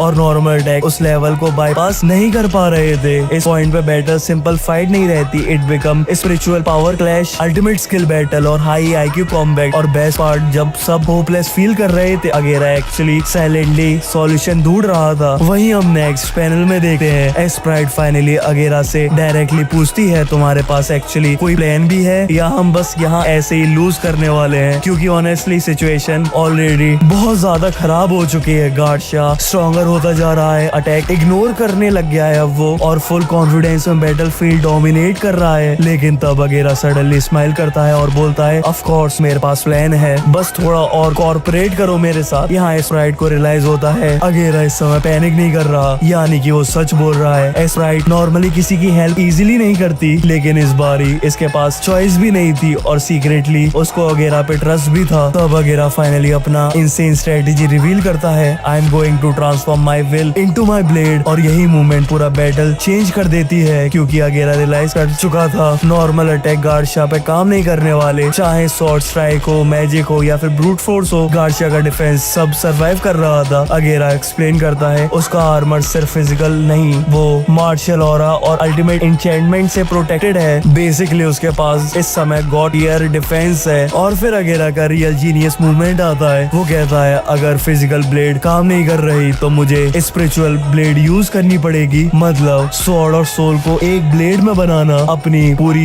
विल को स्लैश में कन्वर्ट करना और डायरेक्टली एग्जिस्टेंस को कट करना। स्प्राइट शॉक हो जाती है, क्योंकि एक नॉर्मल स्वॉर्डमैनशिप नहीं थी ये, that was master level battle IQ. और फिर अगेरा कैजुअली बोलती है, ट्रस्ट मी स्प्राइट, तुम लेडी करेरा जितनी पावरफुल नहीं हो, लेकिन तुम still true master level talent रखती हो। और इस समय अगेरा स्प्राइट को मोटिवेट कर रहा था उल्टा, और ऑनेस्टली इस मूवमेंट पे गार्शिया को लग रहा था कि वो ऑलरेडी जीत गया, बट अगेरा was preparing something far more dangerous than raw power. Start होता है जब अगेरा कामली स्प्राइट को बोलता है कि स्वॉर्ड्स उसकी स्पेशलिटी नहीं है, लेकिन उसमें टैलेंट जरूर है। और फिर वो उसे बोलता है, मेरे पे हाथ रखो, बाकी सब मैं संभाल लूंगा। स्प्राइट ऑब्वियसली कंफ्यूज हो जाती है, क्योंकि अगेरा का क्या प्लान है वो उसे कुछ समझ ही नहीं आ रहा होता है। उधर गार्शिया ऑलरेडी उसको मॉक कर रहा था, रीमरू को इंसल्ट कर रहा था, और वही उसकी बिगेस्ट मिस्टेक बन गई, क्योंकि नॉर्मली काम रहने वाला अगेरा रीमरू की इंसल्ट सुन के कम्प्लीटली सीरियस हो गया। फिर अगेरा ने स्प्राइट को परमिशन दी, उसने कहा, यूज माई पावर वेल, और उसी मूवमेंट पे एक इंसेंट ट्रांसफॉर्मेशन स्टार्ट हो जाता है। अगेरा अपनी कॉन्शियसनेस को ब्लेड में ट्रांसफर करता है और स्प्राइट के हाथ में एक लेजेंडरी गोल्डन स्वॉर्ड अपीयर हो जाती है। ये कोई नॉर्मल स्वॉर्ड नहीं थी, ये लिटरली अगेरा खुद था। उसकी सोल, उसकी पावर, उसकी स्वॉर्ड्समैनशिप, सब कुछ उसके ब्लेड के अंदर था। और फिर एक्टिवेट होता है मल्टी लेयर्ड ब्लॉसम फ्लैश। जैसे स्प्राइट स्वॉर्ड ड्रॉ करती है, गोल्डन लाइट पूरे बैटलफील्ड को कवर कर लेती है और फ्लावर पेटल्स हवा में स्कैटर्ड हो जाते हैं। गार्शिया को समझने का टाइम भी नहीं मिलता। एक सेकंड पहले तक जो कॉन्फिडेंटली खड़ा था, अगले सेकंड उसका आर्मर पेपर की तरह कट हो जाता है। एक स्लैश में उसके एक ही इंस्टेंट में मल्टीपल टाइम्स स्लैश हो जाते हैं। और सबसे स्कैरी पार्ट, गार्शिया को अटैक दिखता भी नहीं है। उसे सिर्फ इतना रियलाइज हुआ कि वेट, अगेरा ने अपने आप को स्वॉर्ड में कन्वर्ट कर लिया है, लेकिन तब तक ऑलरेडी बहुत लेट हो चुका था। और फाइट के एंड में स्प्राइट के हाथ में बचती है सिर्फ एक स्मॉल क्रिम्सन ऑर्ब। गार्शिया का सोल होता है वो, और अगेरा का कोल्ड डायलॉग पूरा सीन को लेजेंडरी बना देता है। जो वॉरियर अपने मास्टर की इंसल्ट चुप होके सुन ले, वो वॉरियर ही नहीं है। नेक्स्ट पैनल में देखते हैं, सीन स्टार्ट होता है जब अगेरा फाइनली न्यू पावर को फुल्ली कंट्रोल कर लेता है, और उस मूवमेंट पे एक टेरिफाइंग लाइन बोलता है, my body is blade, I am immortal blade. और फिर एक बूम होता है, स्प्राइट के हाथ में एक डिवाइन गोल्डन स्वॉर्ड अपीयर हो जाती है। लेकिन ट्विस्ट ये था, ये स्वॉर्ड कोई वेपन नहीं थी, ये अगेरा खुद था। उसकी सोल, स्वॉर्डमैनशिप, उसकी एग्जिस्टेंस, सब कुछ ब्लेड में ट्रांसफॉर्म हो गया था। और ऑनेस्टली ये टेंसुरा लाइट नोवेल के मोस्ट ब्रोकन एबिलिटीज में से एक है। ये सिर्फ फ्लैशी मूव नहीं था, ये ओब्रोशिमेरू का अल्टीमेट स्वॉर्ड ड्रॉ था। गार्शिया को लग रहा था कि वो डिफेंड कर लेगा, उसके कॉन्फिडेंस था कि डीमन उसके डिफेंस को कभी ब्रेक ही नहीं कर सकते। लेकिन नेक्स्ट सेकंड उसके विजन कंप्लीटली ब्लैंक हो जाती है, ना उसे स्लैश दिखा, ना ही अटैक फील होता, बस एक फ्लैश ऑफ लाइट दिखती है। और जब उसे रियलिटी समझ आई, उसका पूरा आर्मर ऑलरेडी कट हो चुका था, उसका बॉडी लिटरली पीसेस में स्लाइस हो चुका था बिफोर उसका ब्रेन प्रोसेस कर पाता। और अगेरा के फाइनल एक्सप्रेशन पूरे सीन को लेजेंडरी लेजेंडरी बना देता है। काम face, blood dripping, enemy raised, master का अवेंज। वही हम नेक्स्ट पैनल में देखते हैं, ये सिर्फ एक विक्ट्री सीन नहीं था, ये अगेरा के पूरे पास्ट लाइफ का रिवील था। फाइट खत्म होने के बाद भी अगेरा कंप्लीटली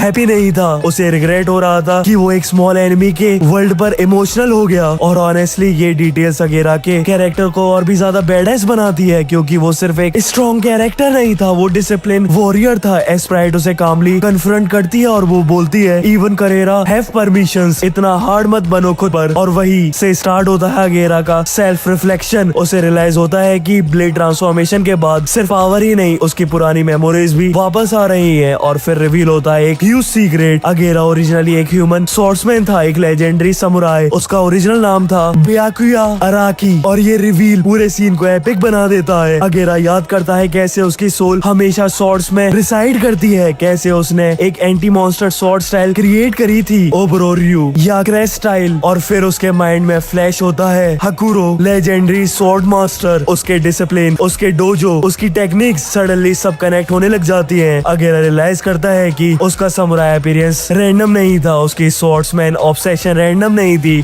उसके इंस्टिंक्ट्स एक्चुअली उसके पास्ट लाइफ की मेमोरीज थी। और सबसे इमोशनल मोमेंट तब आता है जब वो साइलेंटली हकुरो को और रीमरू को एक्नॉलेज करता है, क्योंकि रीमरू ने अननोइंगली उसे फिर से एक पर्पस दिया और हकुरो की लेगेसी अब भी सर्वाइव कर रही है। फिर फाइनल सीक्वेंस में हम देखते हैं रीमरू स्माइल कर रहा होता है पीसफुली, हकुरो स्टैंड होता है प्राउडली, एस्प्राइट हैप्पीली बिसाइड होती है अगेरा के, और अगेरा फाइनली एक्सेप्ट कर लेता है अपने आप को। ये सीन एक्शन से ज्यादा आइडेंटिटी और लेगेसी के बारे में था। एक डीमन जो पहले ह्यूमन स्वॉर्ड्समैन था फाइनली अपनी सोल को समझने लगा है। वही हम नेक्स्ट पैनल में देखते हैं, इमेजिन तुम एनिमी को सिर्फ मारते नहीं, उसकी सोल को थाउजेंड्स ऑफ इयर्स तक टॉर्चर करते हो। फाइट खत्म हो चुकी थी, अगेरा कामली बैटलफील्ड से वॉक अवे करता है जैसे वो उसके लिए कुछ स्पेशल ना हो। और फिर एंट्रेंस होती है करेरा, अल्टीमा, टेस्टरोजा, 3 प्राइमोडियल एक साथ। और ऑनेस्टली पूरे सीन का वाइब इंस्टेंटली चेंज हो जाता है। करेरा प्राउडली अगेरा को प्रेज करती है और वो कहती है वेल डन, लेकिन फनी पार्ट, उसने अगेरा की बैक पे स्लैप मारा और अगेरा लिटरली मर ही गया हो। फिर एटमॉस्फेयर सडनली चिल हो जाता है, टी टेबल से सेट हो जाती है, स्नैक्स सर्व होते हैं और मीनवाइल गार्शिया की सोल एक रेड ऑर्ब के अंदर ट्रैप हो जाती है। स्प्राइट कैजुअली वो ऑर्ब करेरा को देती है और बोलती है ये उस इडियट की सोल है। फिर अल्टीमा इंस्टेंटली इंटरेस्टेड हो जाती है, क्योंकि गार्शिया ने रीमरू को इंसल्ट किया था और जो लोग अल्टीमा को अंडर एस्टिमेट करते हैं उनके लिए ये सीन नाइटमेयर है। वो स्माइल करते हुए बोलती है नाइस स्प्राइट, अब हम इसे पनिश करते हैं। इवन बेरीमारू इंटरफेरेंस नहीं करता उस बीच में, क्योंकि गार्शिया ने लाइन क्रॉस कर दी थी। और फिर अल्टीमा स्टार्ट करती है अपनी कुकिंग, वो एक्टिवेट करती है क्रेज्ड वेंडेटा एक्सपिएशन। ये नॉर्मल पॉइजन नहीं था, ये सोल पॉइजन था, बॉडी ही नहीं स्पिरिट और एस्ट्रल एग्जिस्टेंस तक डिस्ट्रॉय कर देता है। इमेजिन करो तुम ऑलरेडी मर चुके हो, एस्केप भी नहीं कर सकते तुम, और अब तुम्हारी सोल एंडलेस पॉइजन हो गई हो। गार्शिया लिटरली स्क्रीम करने लगा है और वो कहता है रुक जाओ, और उसके अपोजिट अल्टीमा बस हंस रही होती है, प्योर जॉय कर रही होती है वो। ये वाली मूवमेंट था जहाँ सबको याद आया प्राइमोडियल क्यूट लग रहे होते हैं, लेकिन वो एक्चुअली काफी ज्यादा स्कैरी होते हैं। और ऑनेस्टली अल्टीमा का प्लेफुल सैडिस्टिक साइड टेंसुरा का बेस्ट पर्सनैलिटी ट्रेट में से एक है। मीनवाइल करेरा टी एंजॉय कर रही होती है, टेस्टरोजा कामली ऑब्जर्व कर रही होती है, बेनीमारू बस टॉलरेट कर रहा होता है और गार्शिया की सोल सफरिंग सिमुलेटर में फंस चुकी है। वही हम नेक्स्ट पैनल में देखते हैं, ये सीन प्रूव करता है कि टेंसुरा के प्राइमोडियल्स सिर्फ मॉन्स्टर नहीं है, उनके पास लिटरली दिल भी नहीं होता। बैटल खत्म हो चुकी थी लेकिन एटमॉस्फेयर अभी भी टेंस था, और इस टी ब्रेक के ड्यूरिंग टेस्टरोजा कैजुअली एक्सप्लेन करती है कि गार्शिया के साथ एक्चुअली हुआ क्या। और ऑनेस्टली जितना काम वो बोल रही थी उतनी ही हॉरिफाइंग सिचुएशन थी। वो एक्सप्लेन करती है कि अल्टीमा का पॉइजन सिर्फ बॉडी को डैमेज नहीं करता, ये सोल को कंटिन्यूअसली टॉर्चर करता है। मतलब गार्शिया की डेथ ऑलरेडी हो चुकी थी लेकिन सफरिंग भी स्टार्ट हुई थी। और टेस्टरोजा लिटरली स्माइल करते हुए बोलती है मे बी 1000 ईयर तक बाद उसकी सोल क्लीन हो जाएगी। और सबसे क्रेजी पार्ट, ये सब उसके लिए नॉर्मल कन्वर्सेशन थी। मीनवाइल गार्शिया साइलेंटली सफर कर रहा होता है, अल्टीमा एक्साइटेड थी, टेस्टरोजा भी एंजॉय कर रही होती है और बेनीमारू इंटरनली सोच रहा होता है ये तो थोड़ा ज्यादा नहीं हो गया क्या। फिर फोकस शिफ्ट होता है स्प्राइट पर, वो एडमिट करती है कि ऑनेस्टली उसे खुद कॉन्फिडेंस नहीं था कि वो जीत जाएंगे। अगेरा का ब्लेड ट्रांसफॉर्मेशन फेल होता तो उनके पास लिटरली प्लान बी भी नहीं था। और ये लाइन एक्चुअली काफी ज्यादा इंपॉर्टेंट है, क्योंकि यूजुअली टेंसुरा फाइट्स इजी लगती हैं लेकिन होती नहीं है। स्प्राइट ऑलमोस्ट अपनी सेफ सेफ जोन से बाहर पुश कर रही होती है अपने आप को। और फिर अल्टीमा का बेस्ट लाइन आता है, वो स्माइल करते हुए बोलती है तुम्हें हम मरने ही नहीं देते। Simple line but terrifying meaning, क्योंकि प्राइमोर्डियल अपने अलाइज को कैजुअली प्रोटेक्ट नहीं करते, दे ओवर प्रोटेक्ट। और सबसे इम्पोर्टेंट पार्ट, अल्टीमा रिवील करती है कि वो एंटायर बैटल सीक्रेटली मॉनिटर कर रही थी थ्रू एस्प्राइट। मतलब अगर सिचुएशन कंट्रोल से बाहर जाती, प्राइमोर्डियल्स इंटरवेंशन इंस्टेंटली कर लेते। और ऑनेस्टली ये पूरा सीन एक्शन से ज्यादा कैरेक्टर डायनेमिक शो करता है। टेस्टरोजा उसकी काम इंटेलिजेंस शो करती है, अल्टीमा उसका प्लेफुल साइकोपैथ शो करता है, बेनिमारू रीजनेबल वॉरियर है और एस्प्राइट नर्वस बट ग्रोथ है उसके अंदर। अगेरा रेकलेस स्वॉर्ड्समैन है और इसी वजह से टेंसुरा का कास्ट इतना ज्यादा एंजॉयबल लगता है। वहीं हम नेक्स्ट पैनल में देखते हैं, सीन स्टार्ट होता है जब करेरा का ग्रुप फाइनली रिलैक्स मोड में होता है। बाहर वॉर चल रहा होता है बट अंदर एटमॉस्फेयर ऑलमोस्ट पीसफुल लग रहा होता है। टी स्नैक कैजुअल कन्वर्सेशन, लेकिन रियलिटी में ये रूम पूरा मॉन्स्टर से फिल था। एस्प्राइट सडनली नोटिस करती है शियोन अभी तक वापस नहीं आई और ऑनेस्टली वो थोड़ी वरीड हो जाती है उसके लिए। बट बेनिमारू इंस्टेंटली काम रिप्लाई देता है, नो प्रॉब्लम देयर। उसके अकॉर्डिंग शियोन बस ओवर एक्साइटेड हो रही थी और सेम अटैक रिपीट कर रही थी। मतलब एवरीवन ऑलरेडी समझ चुके थे कि शियोन बैटल में फुल बजक मोड में होगी। फिर सीन सडनली इंटरेस्टिंग हो जाता है। एस्प्राइट कैजुअली टेस्टरोजा से पूछती है तुम्हें गेट के बाहर क्या हो रहा है, कैसे पता तुम्हें? और टेस्टरोजा का आंसर पूरे एटमॉस्फेयर को चेंज कर देता है। वो कामली टी स्लिप करते हुए बोलती है, ऑफ कोर्स मैं ऑब्जर्व कर रही हूँ। मतलब वो लिटरली बैटल मॉनिटर कर रही है, ऑफिशियल वो ऑब्जर्व कर रही है और शायद रीमरू की फाइट भी देख रही होती है विदाउट इवन बीइंग देयर। और जब करेरा को ये रियलाइज होता है कि वो इंस्टेंटली शॉक्ड हो जाती है। अल्टीमा भी जेलस फील कर रही होती है उससे, क्योंकि अपेरेंटली डियाब्लो भी ऐसा कर सकता है, टेस्टरोजा भी कर सकती है और उन्होंने बाकी लोगों को इनवाइट भी नहीं किया।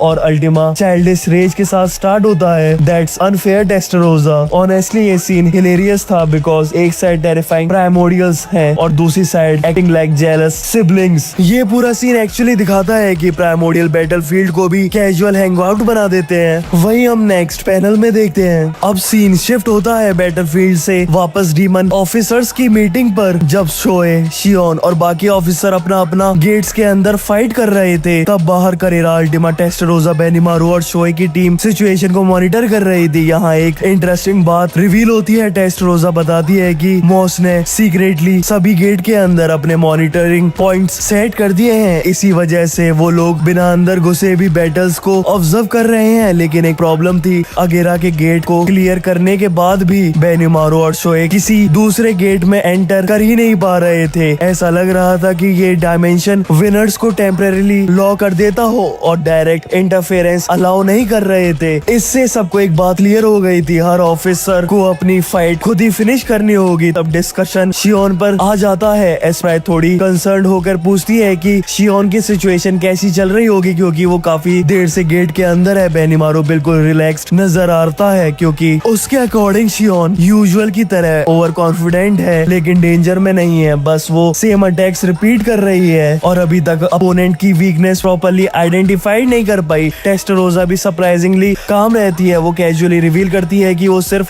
एस्प्राइट की रिपोर्ट पर डिपेंड नहीं कर सकती, वो खुद भी रीमरू की बैटल और सभी गेट्स की एक्टिविटी ऑब्जर्व कर रही थी। ये सुनते ही करेरा और अल्टीमा दोनों शॉक हो जाते हैं। फिर बात सपोर्ट स्ट्रेटेजी पर आती है। सब डिसाइड करते हैं कि अगर किसी गेट के अंदर सिचुएशन अनएक्सपेक्टेडली खराब हो जाती है तो टेस्टरोजा इंटरवेंशन के लिए रेडी रहेगी। लेकिन ऑनेस्टली किसी को भी नहीं लगता कि उनके ऑफिसर इतने आसानी से हारने वाले हैं। जब करेरा को एक और वार्निंग मिली, बेनिमारू से याद दिलाता है कि उसका अपोनेंट कोंडो जैसा ऑर्डिनरी एनिमी नहीं होगा। वही कोंडो जैसा मॉश की रेप्लिकेशन को एक सिंगल बुलेट में डिस्ट्रॉय कर दिया था। ये सुनकर रूम के अंदर थोड़ा एटमॉस्फेयर सीरियस हो जाता है। सबको समझ आ चुका था कि एम्पायर के टॉप फाइटर्स को अंडर एस्टिमेट करना बड़ी गलती होगी उनके लिए। और इसी टेंशन के साथ मीटिंग कंटिन्यू रहती है, जबकि हर गेट के अंदर टेम्पेस्ट के ऑफिसर अपनी जिंदगी की सबसे डेंजरस बैटल लड़ रहे होते हैं। वहीं हम नेक्स्ट पैनल में देखते हैं, जब बाकी ऑफिसर अपनी बैटल में बिजी थे तब बैटलफील्ड के एक और गेट के अंदर एक बहुत डेंजरस फाइट शुरू होने वाली थी। करेरा अपने अपोनेंट की स्ट्रेंथ देखकर बिल्कुल पैनिक नहीं करती। अल्टीमा वो भी काफी ज्यादा इंटरेस्टेड हो जाती है। टेस्टरोजा भी उसे वार्न करती है कि अगर सिचुएशन कंट्रोल से बाहर जाती है तो एस्प्राइट के थ्रू हेल्प मांग लेना हमसे। लेकिन करेरा का एटीट्यूड वही रहता है, उसे लगता है कि अभी सपोर्ट की कोई जरूरत नहीं है उसे। इसी बीच बाकी गेट्स पर अटैक दोबारा शुरू हो जाता है, है शियोन अभी भी अपनी बैटल में बिजी रहती है, इसीलिए टोटल 5 गेट में एक साथ फाइट चल रही होती है। और फिर फाइट शिफ्ट होती है शियोन के चेहरे पर। अब वो यूजुअली चेयरफुल स्माइल नहीं कर रही। गेट के बाहर जो एनर्जेटिक और केयरफुल शियोन दिखती है, उसकी जगह वो डेंजरस वॉरियर के सामने खड़ी थी। उसके सामने थी मिनाजा, एम्पायर की सिंगल डिजिट वॉरियर में से एक, जो लुडारो को पर्सनल गार्ड में से एक है। मिनाजा ने शियोन को देके टोंट मारा। उसने कहा कि शियोन ने उसके लिए बैटल को अननेसेसरी डिफिकल्ट बना दिया है, लेकिन शियोन को इससे कोई फर्क नहीं पड़ता। उसकी नजर सीधा बैटल फील्ड पर पड़ी हुई इंसेक्टॉइड कॉर्पसेस पर पड़ जाती है। हंड्रेड्स ऑफ इंसेक्ट्स मॉन्स्टर पहले शियोन के हाथों मर चुके होते हैं। मिनाजा ने इन इंसेक्ट्स को अपने चिल्ड्रन कहती है, लेकिन शियोन ने इन इंसेक्ट्स को अपना एनिमी मारा और उन्हें मार डाला। और शियोन हंसते हुए जवाब देती है उसे ट्रेनिंग ग्राउंड में इनसे कहीं ज्यादा पावरफुल इंसेक्ट देखे हैं। यानी मिनाजा के मॉन्स्टर उसे बिल्कुल इम्प्रेस नहीं करते। ये सुनने के बाद मिनाजा भी गुस्सा हो जाती है। उसके लिए ये सिर्फ बैटल नहीं थी, ये उसके चिल्ड्रन और उसके प्राइड की फाइट थी। जितना ज्यादा शियोन उसे कैजुअली ट्रीट कर रही थी, उतना ही मिनाजा का एंगर बढ़ता जा रहा था। लेकिन शियोन का कॉन्फिडेंस देखकर उसके लिए बैटल फील्ड भी एक और चैलेंज लग रहा था। और मिनाजा जितनी भी रेज और प्रेशर क्रिएट करने की कोशिश करे, शियोन बिल्कुल भी पीछे हटने वाली नहीं थी। और इसी वजह से टेंसुरा की सबसे ब्रूटल फीमेल्स बैटल में से एक और भी ज्यादा इंटेंस होने लगती है, क्योंकि अगले मूवमेंट में मिनाजा अपना असली insect form terrifying ability reveal करने वाली होती है, जबकि शियोन भी अपनी ट्रू पावर की तरफ बढ़ रही होती है। वहीं हम नेक्स्ट पैनल में देखते हैं अब बैटल के बीच शियोन और मिनाजा की कन्वर्सेशन एक बहुत बड़ा सीक्रेट रिवील करती है। मिनाजा के इंसेक्ट सोल्जर लगातार मरने के बाद भी शियोन बिल्कुल रिलैक्स नजर नहीं आती। वो कॉन्टिन्यूसली मिनाजा को याद दिलाती है कि ये पहली बार नहीं है जब उसने किसी पावरफुल इंसेक्टॉइड एनिमी का सामना किया है। तब शियोन को अचानक से राजुल याद आता है, वो वॉरियर जिसने उसे पहले डिफीट किया था। शियोन रियलाइज करती है कि राजुल शायद ऑर्डिनरी इंसेक्टॉइड नहीं था, उसने अपना कंप्लीट फॉर्म यूज किया था और उसकी पावर भी मिनाजा के रेस से काफी ज्यादा मिलती जुलती है। ये सुनते ही मिनाजा का एक्सप्रेशन बदल जाता है। वो मान लेती है कि राजुल वापस उसके ही वर्ल्ड में एक मेंबर था, लेकिन फिर भी वो एक और शॉकिंग बात बताती है। मिनाजा के अकॉर्डिंग राजुल ने अपनी रेस और लोगों को बिट्रे कर दिया था। जब एम्पायर लुडारो ने उन अग्रेसर्स को शेल्टर दिया था, तब राजुल ने उनके रूलर्स और अथॉरिटी को एक्सेप्ट करने से मना कर दिया था। इसी वजह से मिनाजा उसे एक ट्रेटर और फूल मानती थी। शियोन को ये सब सुनकर ज्यादा इंटरेस्टेड नहीं लगा, लेकिन एक चीज उसके दिमाग में अटक जाती है, अगर राजुल अकेला नहीं था तो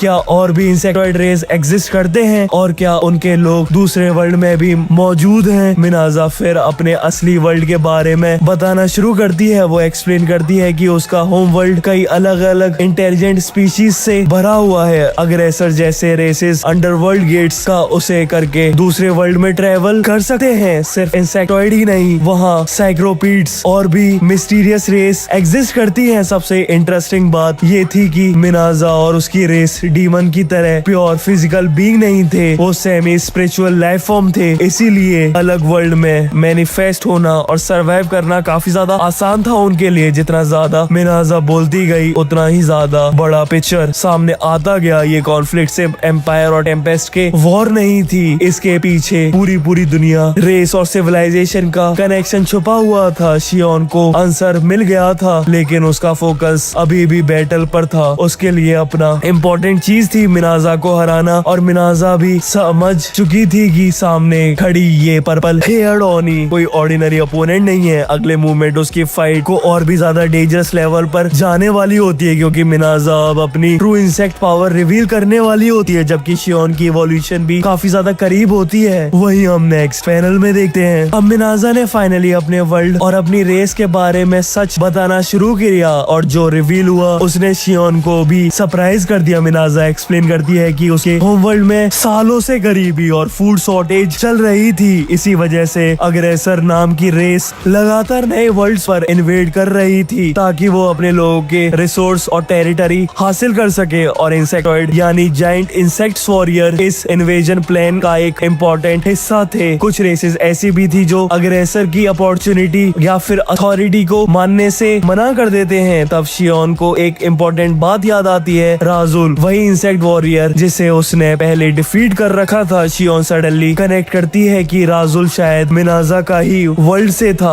और शायद इसी वजह से रीमरू ने अपीटो या फिर जेगन को अडॉप्ट किया था। उसका इंट्यूशन उससे कह रहा था मिनाजा और राजुल के बीच कोई कनेक्शन जरूर है और सरप्राइजिंगली उसका गैस बिल्कुल सही निकलता है। अब शियोन पहले से भी ज्यादा डीपली कनेक्टेड थी रीमरू और सील के साथ। सील कंटिन्यूसली बैटलफील्ड से इंफॉर्मेशन एनालाइज कर रहा था, शियोन को हिडन ट्रूथ समझाने में हेल्प कर रहा था। तब शियोन सीधा मिनाजा को चैलेंज करती है, तो मतलब तुम मेरे एनिमी हो। मिनाजा हंस पड़ती है, उसके लिए ये सब बस एक फॉर्मेलिटी थी और फिर वो एक डेंजरस अनाउंसमेंट करती है। वो कहती है कि इतनी देर बात करने की वजह से उसके पास इनफ टाइम आ चुका है अपने चिल्ड्रन को वापस जिंदा करने के लिए। अचानक मिनाजा का बॉडी म्यूटेट होना शुरू हो जाता है, उसके लोअर बॉडी से मल्टीपल माउथ्स निकलने शुरू हो जाते हैं और हर माउथ से नया इंसेक्ट एड प्रोड्यूस होने लगता है। ये उसकी टेरिफाइंग रिप्रोडक्शन एबिलिटी थी। मिनाजा कॉन्फिडेंट थी कि शियोन पहले ही थक चुकी है, उसके हिसाब से इतनी सारी इंसेक्ट की आर्मी को हैंडल करना इम्पॉसिबल था। वो प्राउडली अनाउंस करती है, चाहे तुम कितने भी स्ट्रॉन्ग हो, मेरे बच्चों की एंडलेस आर्मी को नहीं हरा सकते। लेकिन ये कॉन्फिडेंस सिर्फ कुछ सेकंड तक ही था। शियोन बस एक बार अपनी स्वॉर्ड गोरकी मारू वर्जन 2 को स्विंग करती है और उस एक अटैक में सारे नए बॉर्न इंसेक्टोइड इंस्टेंटली डिस्ट्रॉय हो जाते हैं। ना कोई स्ट्रगल, ना कोई रेजिस्टेंस, सिर्फ एक फ्लैश और पूरी आर्मी खत्म। मिनाजा शॉक में जम जाती है, उसका एक्सप्रेशन विक्ट्री से सीधा हॉरर में बदल जाते हैं। उसने सोचा था कि उसके चिल्ड्रन अल्टीमेट वॉरियर बनेंगे, लेकिन वो पैदा होते ही मर गए। और तब पहली बार मिनाजा को रियलाइज होता है कि सामने वाली शियोन अब वो पुरानी शियोन नहीं रही, उसके पूरी पावर और उसके एक्सपेक्टेशन से कहीं ज्यादा पावरफुल हो चुकी है। और सबसे बुरी बात ये थी, बैटलफील्ड का मोमेंटम अब कम्प्लीटली शियोन की तरफ साइड हो चुका था। वहीं हम नेक्स्ट पैनल में देखते हैं, अब बैटलफील्ड एक डेंजरस लेवल पर पहुंच चुकी थी क्योंकि मिनाजा की असली पावर फाइनली रिवील होने वाली थी। मिनाजा की एबिलिटी काफी हद तक अपीटो की मोथर्ली क्वीन एबिलिटी जैसे थी। उसकी स्पेशल पावर थी वो रेलियस रिजरेक्शन। इस स्किल की वजह से वो अपने मरे हुए इंसेक्ट चिल्ड्रंस को बार बार कंज्यूम करने के बाद रिवाइव कर पा रही थी। और सबसे खतरनाक बात, ये रिजरेक्शन प्रोसेस एम्परर लोडारो के अल्टीमेट एन्चेंटमेंट अल्टरनेटिव से भी और ज्यादा पावरफुल हो गए थे। अब इंसेक्ट को दोबारा जन्म लेने में लगभग कोई टाइम ही नहीं लग रहा था। बैटलफील्ड पर काउंटलेस इंसेक्टॉइड थे, हर एक इंसेक्ट ऑर्डिनरी मॉन्स्टर नहीं था।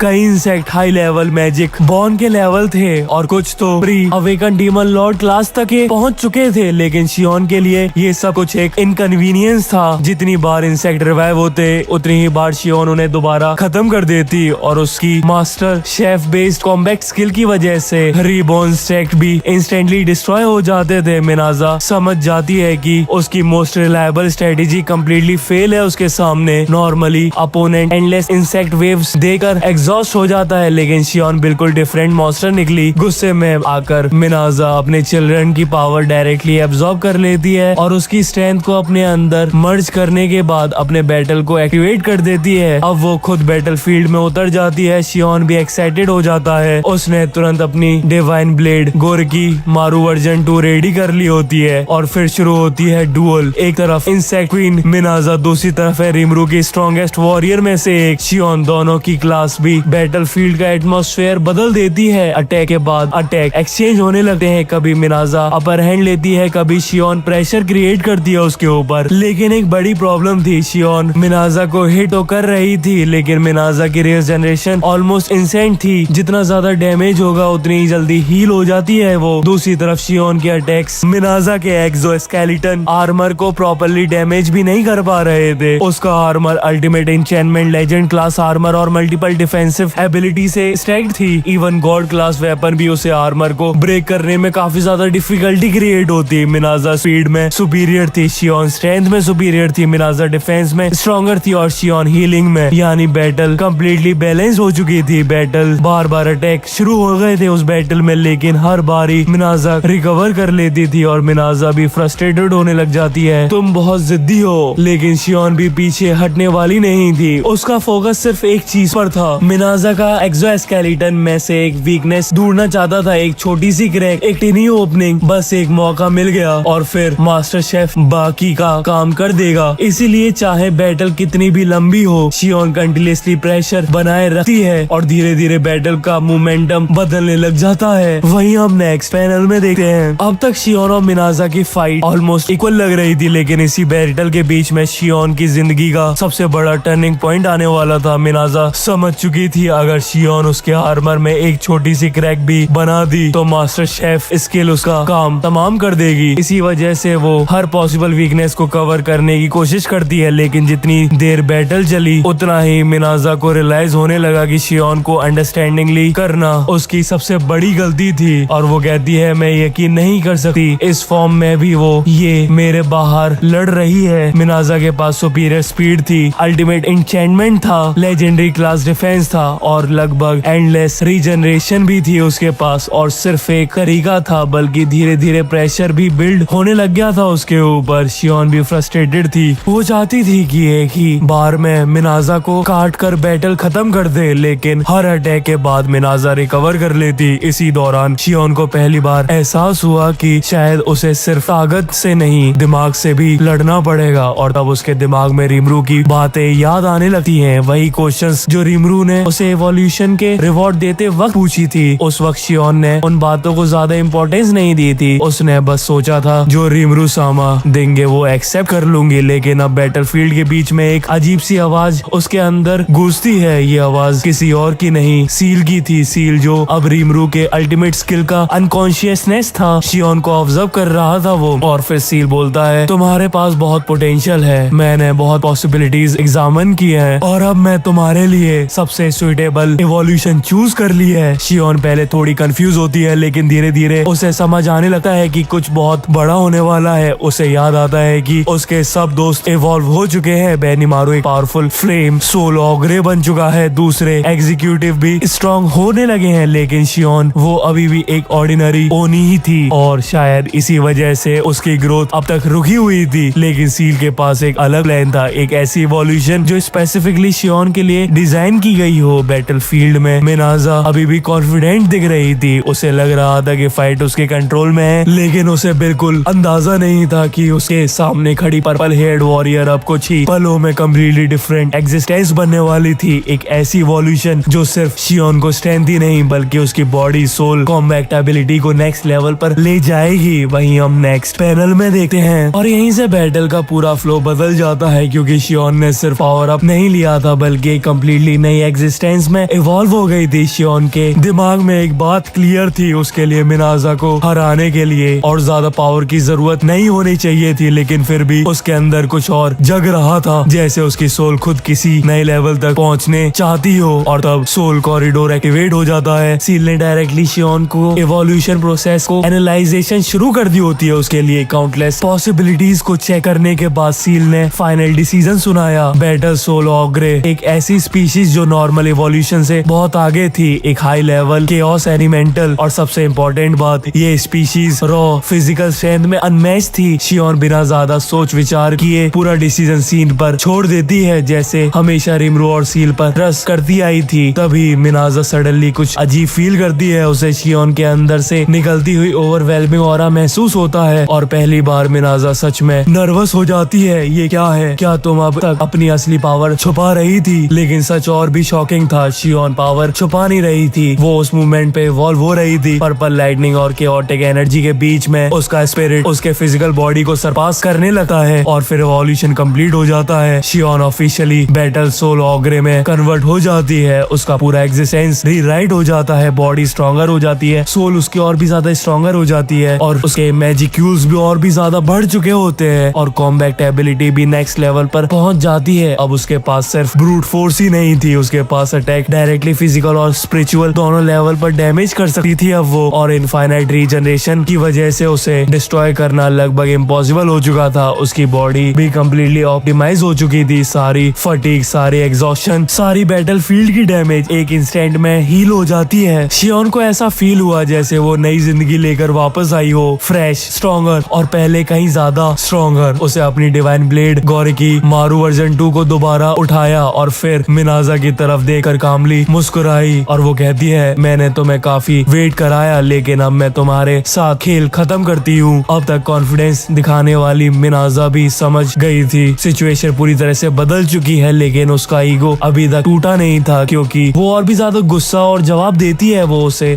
बकवास मत करो, अगर तुम अपनी पावर छुपा रही तो ये अनफेयर है। लेकिन शियोन के लिए ये आर्ग्यूमेंट मीनिंगलेस था, उसके उसकी नजर में वो पहले से काफी ज्यादा स्ट्रॉन्गर थी और अब वो एक कम्प्लीटली डिफरेंट मॉन्स्टर बन चुकी थी। बैटलफील्ड पर खड़ी दोनों वॉरियर के बीच पावर गैप एक पल में रिवर्स हो चुका था और मिनाजा को अभी तक इसका पूरा अंदाजा भी नहीं था। वहीं हम नेक्स्ट पैनल में देखते हैं और बस यहीं पर मिनाजा की सारी उम्मीद टूट गई। जो बैटल अब तक इवनली मैच लग रही थी वो एक ही अटैक में खत्म हो गई। बैटल सोल ऑगरे बनने के बाद शियोन ने अपनी असली पावर रिवील कर दी, लेकिन मिनाजा अब भी हार मानने को तैयार नहीं थी। उसने गुस्से में अपना बॉडी और भी ज्यादा ट्रांसफॉर्म कर लिया। इस ट्रांसफॉर्मेशन की कीमत भी बहुत बड़ी थी। वो अपनी ही लाइफ स्पेन सेक्रीफाइस कर रही थी, लेकिन उसे फर्क नहीं पड़ता था। उसके लिए सिर्फ एक चीज इम्पोर्टेंट थी, शियोन को मारना। मिनाजा अपने इंसेक्ट और एम्परर लुडारो की अल्टीमेट इंचेंटमेंट अल्टरनेटिव की फुल पावर रिलीज कर देती है और पहली बार वो चीखकर कहती है, जो हमारे सेफ हेवन को छीनने की कोशिश करेगा वो दर्द में मरेगा। उसका फाइनल ट्रम्प कार्ड एक्टिवेट होने वाला था, एक फॉरबिडन अटैक, एक ऐसा मूव जो पूरी बैटलफील्ड का रिजल्ट बदल सकता है, केओटिक फेट। लेकिन मिनाजा अपनी टेक्निक कम्प्लीटली भी पढ़ नहीं पाती। उसके अटैक एक्टिवेट होने से पहले ही शियोन मूव करना स्टार्ट कर देती है। उसके अगले ही इंस्टेंट सब कुछ खत्म। ना कोई फ्लैशी क्लैश, ना कोई लॉन्ग एक्सचेंज, ना कोई ड्रामेटिक स्ट्रगल, सिर्फ एक स्लैश, एक ही स्लैश में और मिनाजा का अल्टीमेट अटैक एक्टिवेट होने से पहले ही टूट जाता है। उसका बॉडी काउंटलेस पीसेस में कट हो जाता है। हर तरफ फ्लैश और ब्लड बिखर जाता है। मिनाजा समझ ही नहीं पाती कि क्या हुआ। उसकी आंखों में सिर्फ शॉकनेस थी और वो कहती है, वो तुमने क्या किया? लेकिन शियोन का जवाब और भी ज्यादा कोल्ड था, तुम दोनों बहुत ज्यादा बोलते हो। ये लाइन सिर्फ इंसल्टेड नहीं थी, ये फैक्ट था। मिनाजा इतनी देर से प्लान एक्सप्लेन कर रही थी और शियोन ने सिर्फ एक ओपनिंग चाहिए थी। बैटल सोल ऑगरे इवोल्यूशन के बाद शियोन की स्पीड, स्ट्रेंथ और डिस्ट्रक्टिव पावर इतनी बढ़ गई थी कि मिनाजा उसकी मूवमेंट को देख भी नहीं पाई। अब जो बैटल पर बचा था वो सिर्फ मिनाजा का टूट चुका बॉडी था।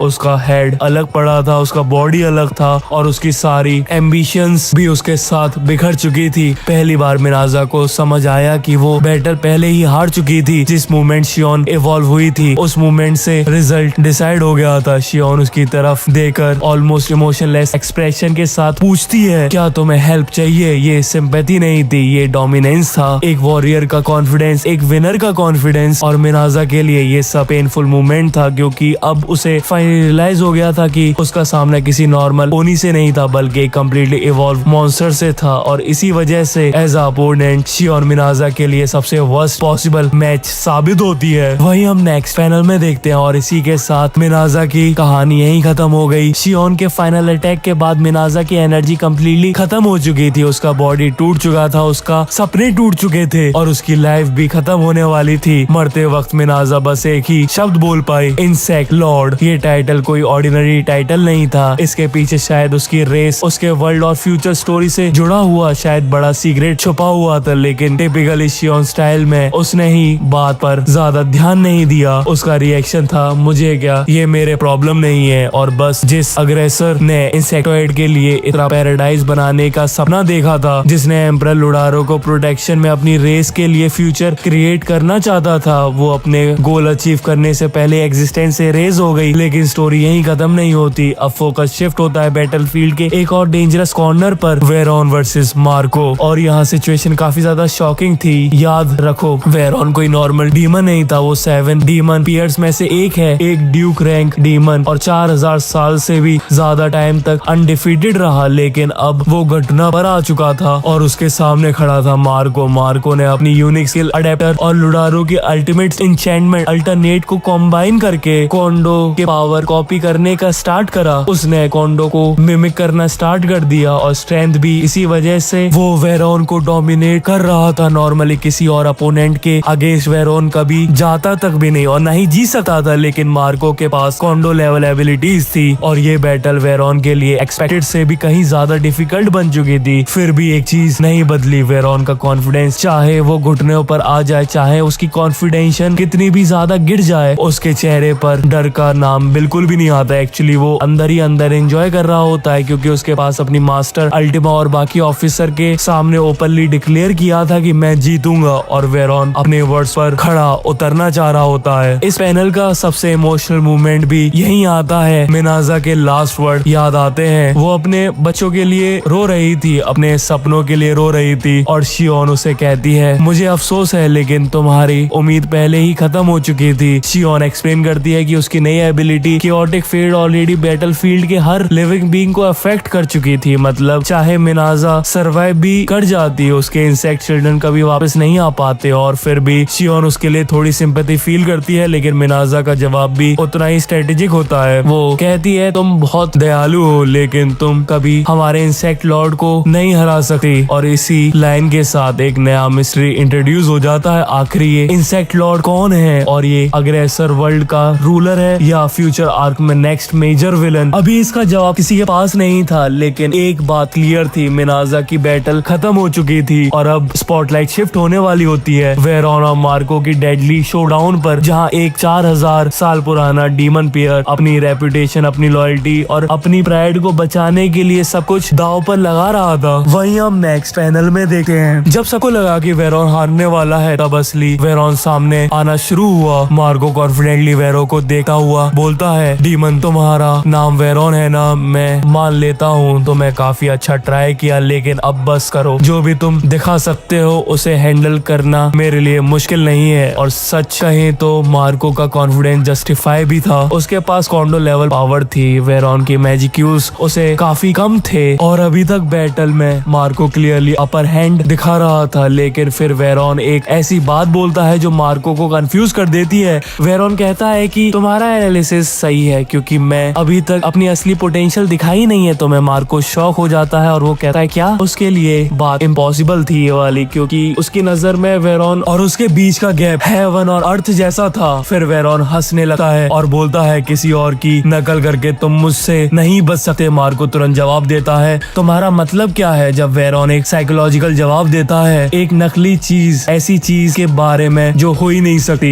यानी वेरॉन इनडायरेक्टली कहना चाहता है कि चाहे मार्को ने कॉन्डो की पावर कॉपी ही कर ली हो, चाहे उसका अपीयरेंस और एबिलिटी मिमिक कर ले, लेकिन वो कभी कॉन्डो नहीं बन सकता और ना ही असली वेरॉन के लेवल तक जा सकता है। फिर वेरॉन कहता है, अब मैं तुम्हें बताऊंगा कि मेरे हिसाब से सबसे परफेक्ट आर्ट क्या है। और ये बोलते हैं वो अपनी नई पावर एक्टिवेट करता है, लेकिन उसे पहले स्टोरी हमें वेरॉन के पास की एक इम्पोर्टेंट ग्लिम्स दिखती है। वेरॉन सिर्फ एक डीमन पियर्स नहीं था, वो लिटरली अल्टीमा का पर्सनल बटलर था। हजारों साल तक उसने अल्टीमा की हर जरूरत, हर ख्याल का ध्यान रखा, उसकी सिक्योरिटी, उसकी प्लानिंग, उसकी पर्सनल मैनेजमेंट, सब कुछ। सिर्फ कुकिंग का काम जोंडो करता था, बाकी पूरा हाउस होल्ड वेरॉन संभालता था। और यही एक इंटरेस्टिंग डिटेल मिलती है, वेरॉन के लिए कॉम्बैट सिर्फ स्ट्रेंथ का गेम नहीं था, उसके लिए हर काम, हर मूवमेंट, हर स्ट्रेटेजी एक आर्ट फॉर्म थी। इसीलिए जब मार्को उसके सामने कॉन्डो की कॉपी लेकर खड़ा था, वेरॉन को गुस्सा नहीं आया, उसे इंसल्ट फील नहीं हुई, क्योंकि उसके नजदीक लिमिटेशन और ओरिजिनलिटी में बहुत ज्यादा डिफरेंस था।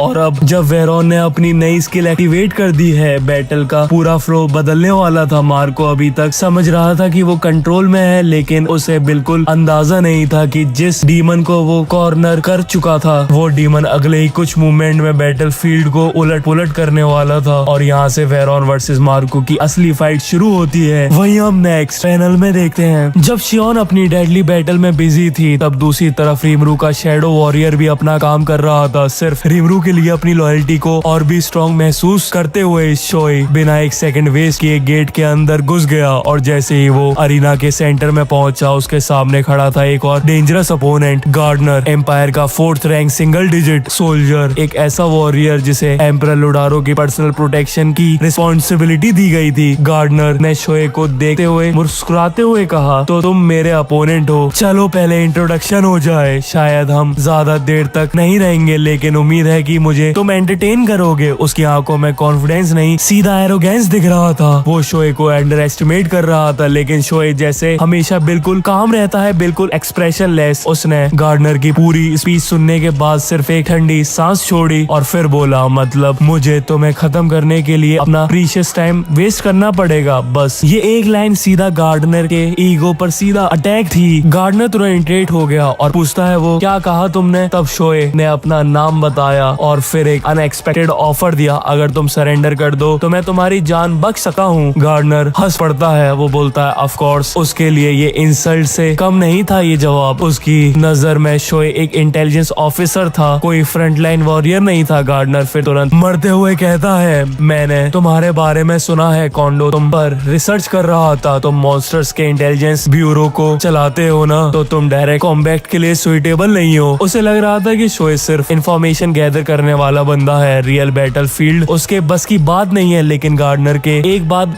बड़ी गलती थी ये उसके लिए, जितना वो बोल रहा है उतना ही ज्यादा इंफॉर्मेशन शोए कलेक्ट कर रहा था उससे। सिर्फ कुछ मूवमेंट में ही शोए ने गार्डनर की फाइटिंग स्टाइल, उसकी एबिलिटीज और उसकी वीकनेस का अंदाजा लगा लिया था। फाइनली शोए ने बोर होके कहा, इडियट बहुत बकवास हो गई, अब फाइट शुरू करते हैं। ये लाइन सुनते ही गार्डनर सीधा अटैक कर देता है, अपनी तलवार निकालकर वो रेकलेस स्पीड से शोए पर चार्ज करता है। लेकिन गार्डनर को बिल्कुल अंदाजा नहीं होता कि वो जिस आदमी को वीक समझ रहा होता है वो ऑलरेडी पूरी स्ट्रेटेजी पढ़ चुका होता है उसकी। और अब बैटल ऑफिशियली शुरू हो चुकी होती है। एक तरफ एम्पायर का 4th ranked single digit gardener और दूसरी साइड टेम्पेस्ट का शैडो असैसिन शोए। लेकिन असली शॉक अभी बाकी था, क्योंकि अगले ही मूवमेंट में गार्डनर का समझ आने वाला था कि इंटेलिजेंस और असैसिनेशन में मास्टर शोए को अंडर एस्टिमेट करना उसकी जिंदगी का सबसे बड़ी मिस्टेक बन जाएगी। वहीं हम नेक्स्ट पैनल में देखते हैं और बस कुछ ही सेकंड में गार्डनर को समझ आ गया कि उसने गलत इंसान को अंडर एस्टिमेट कर दिया। फाइट शुरू होते ही गार्डनर ने अपनी अजोर ड्रैगन ब्लेड निकाल ली। ये कोई ऑर्डिनरी स्वॉर्ड नहीं थी, बड़ी heavy and extremely dangerous weapon थी जो उसके हाथों में एक मास्टरपीस बन जाती थी। गार्डनर ने लाइटनिंग फास्ट स्वॉर्ड स्ट्राइक की बारिश कर दी, स्ट्रेंथ, स्पीड और टेक्निक का परफेक्ट कॉम्बिनेशन। लेकिन शोए के लिए ये सिर्फ काफी नहीं था। एक पल में शोए शैडो में घुस गया और गार्डनर की तलवार हवा में ही रह गई। उसका मोमेंटम टूट गया, बैलेंस बिगड़ गया और वही मूवमेंट शोए वेट कर रहा था। अचानक शैडो के अंदर से बुलेट निकली और सीधा गार्डनर के सीने पे जा घुसी। गार्डनर खून उगलते हुए पीछे गिर जाता है। उसके चेहरे पर पहली बार शॉक था। तब रिवील होता है कि शोए ने सिर्फ शैडो मूवमेंट ही नहीं यूज किया, उसने एक वॉल्थर P99 हैंडगन भी यूज करी। ये एक प्रोटोटाइप गन में से एक थी जो केनजिन ने रिमरू के ऑर्डर पर बनाई थी और शोए ने सीक्रेटली प्रैक्टिस भी शुरू कर दी थी उसकी शैडो के अंदर से। और उसने फायर किया था और उसका रिजल्ट उसे काफी ज्यादा अच्छा मिला था। एक परफेक्ट असैसिनेशन शॉट सीधा हार्ट पर हिट किया उसने। शोए कामली सामने आता है और कहता है, हाँ काफी ज्यादा आसान था, उसकी साइकोलॉजी सिंपल थी। चाहे अपोनेंट कितना भी ज्यादा पावरफुल क्यों ना हो, अगर उसे ऑफ गार्ड पकड़ लो तो एक ही अटैक काफी होता है। और इस बात पर उसकी स्ट्रेटेजी परफेक्ट काम कर गई थी। लेकिन असली स्कैरी पार्ट रिवील होता है, ये नॉर्मल बुलेट नहीं थी। इस बुलेट में शोए ने अपनी मल्टीपल एबिलिटीज इन्फ्यूज करी थी। अल्ट्रा स्पीड, इंस्टा किल, पॉइजन, पैरालिसिस, कोरोजन, सब कुछ एक ही शॉट में। Bullet dozens of time speed of sound से ट्रेवल कर रही थी और इम्पैक्ट के बाद सिर्फ फिजिकल बॉडी नहीं, स्पिरिचुअल बॉडी को भी डिस्ट्रॉय कर सकती थी। यानी थ्योरेटिकली गार्डनर का बचना इम्पॉसिबल था। और इसी वजह से शोए रिलैक्स्ड होकर गेट की तरफ चलने लगता है। उसे लगता है कि बैटल खत्म हो चुकी है, गार्डनर मर चुका है, मिशन कंप्लीट हो चुका है। लेकिन तभी पीछे से एक आवाज आती है, तो मैं अपने गार्ड नीचे कर दिए फूल। शोए की आंखें शॉक हो चुकी थी। अगले ही सेकंड गार्डनर की अजोर शॉर्ट ब्लेड सीधा शोए के सीने से चीर देती है। खून हवा में बिखर जाता है और पहली बार पूरी फाइट में शोए सरप्राइज हो जाता है। गार्डनर खून से लथपथ होकर भी काफी ज्यादा मुस्कुरा रहा होता है और कहता है वो, हाँ ये ट्रिक इतनी अनोइंग होती है, पता चला तुम्हें? स्मार्ट लोगों को मारने के लिए परफेक्ट है ये, लेकिन जब सब कुछ एक ही अटैक में डिसाइड हो जाए तो मजा किस बात का। और यहीं पर बैटल एक शॉकिंग टर्न ले लेती है। जिस गार्डनर को सबने डेड मान लिया था वो अभी भी जिंदा है और जिस शोए ने सोचा था कि उसने मैच जीत लिया, उसके सीने में अब गार्डनर की तलवार घुस गई थी। वही हमने पैनल में देखते हैं, जिस गार्डनर को शोए ने अभी तक मार दिया था वो अचानक दोबारा खड़ा हो गया और गार्डनर मुस्कुराकर बोलता है, तुम जानते हो शोए के सामने उसकी लाश भी जमीन पर पड़ी थी, लेकिन गार्डनर खुद बिल्कुल ठीक ठाक खड़ा था। पहली नजर में ये इम्पॉसिबल लग रहा था, लेकिन इसका रीजन था उसकी स्पेशल एबिलिटी पैरेलल एग्जिस्टेंस। ये एबिलिटी गार्डनर को लुडारो के अल्टीमेट एन्चेंटमेंट अल्टरनेटिव से मिली थी। इस पावर की वजह से वो एक ही वक्त पर दो रियल बॉडीज को मेंटेन कर सकता है। ध्यान रहे ये नॉर्मल क्लोन या इल्यूजन नहीं है, दोनों बॉडीज असली थी। इसलिए एनिमीज के लिए असली और नकली में फर्क बताना ऑलमोस्ट इम्पॉसिबल है। गार्डनर प्राउडली एक्सप्लेन करता है कि उसकी यूजुअल स्ट्रेटेजी बहुत ज्यादा सिंपल होती है। पहले अपोनेंट को ट्रैप में फंसाओ, फिर एक बॉडी को डिकॉय बनाओ और असली बॉडी से अटैक करो। सिंपल लेकिन डेडली। लेकिन गार्डनर एक और बात एडमिट करता है कि उसे लोगों को इंस्टेंटली मारना ज्यादा पसंद था। वो अननेसेसरी टॉर्चर या ड्रामा में बिलीव नहीं रहा। उसके लिए इफेक्टिव किलिंग सबसे ज्यादा मैटर करती है। फिर गार्डनर शोए को देखकर टोंट मारते हुए बोलता है, हे तुम अभी भी जिंदा हो, ऑल राइट। उसे लगता है कि उसने शोए को सक्सेसफुली सरप्राइज कर दिया है और अब विक्ट्री अभी भी पॉकेट में है। लेकिन इसी इसी मूवमेंट पर शॉकिंग रिवील होता है। नरेशन बताता है कि गार्डनर जिस शोए को अटैक कर रहा होता है वो अभी असली शोए नहीं था। गार्डनर ने कान के पास एक ठंडी आवाज गूंजती है, आई न्यू इट, और अगले ही सेकंड उसके सामने खड़ा शोए का बॉडी काला धुआं बन के गायब हो जाता है। गार्डनर की आंखें फट जाती हैं और वो कहता है डैम इट। तब उसे फाइनली समझ में आता है कि जिस तरह वो पैरेलल एग्जिस्टेंस यूज कर रहा है, शोए भी उसे साथ भी गेम खेल रहा था। असली शोए पूरी फाइट के दौरान सेफ डिस्टेंस से ऑब्जर्व कर रहा था और गार्डनर जिस अपोनेंट को अटैक कर रहा था वो सिर्फ एक रेप्लिकेशन था, एक डिकॉय, एक बेट। शोए कामली बोलता है सिंपल रेप्लिकेशन को सिर्फ डिकॉय की तरह यूज करना, तुम बहुत बड़ी पावर वेस्ट कर रहे हो। ये लाइन सीधा गार्डनर के ईगो पर अटैक करती है क्योंकि शोए ने सिर्फ गार्डनर की ट्रिक समझ ली नहीं थी बल्कि उसे बेटर तरीके से यूज करना बता रहा था।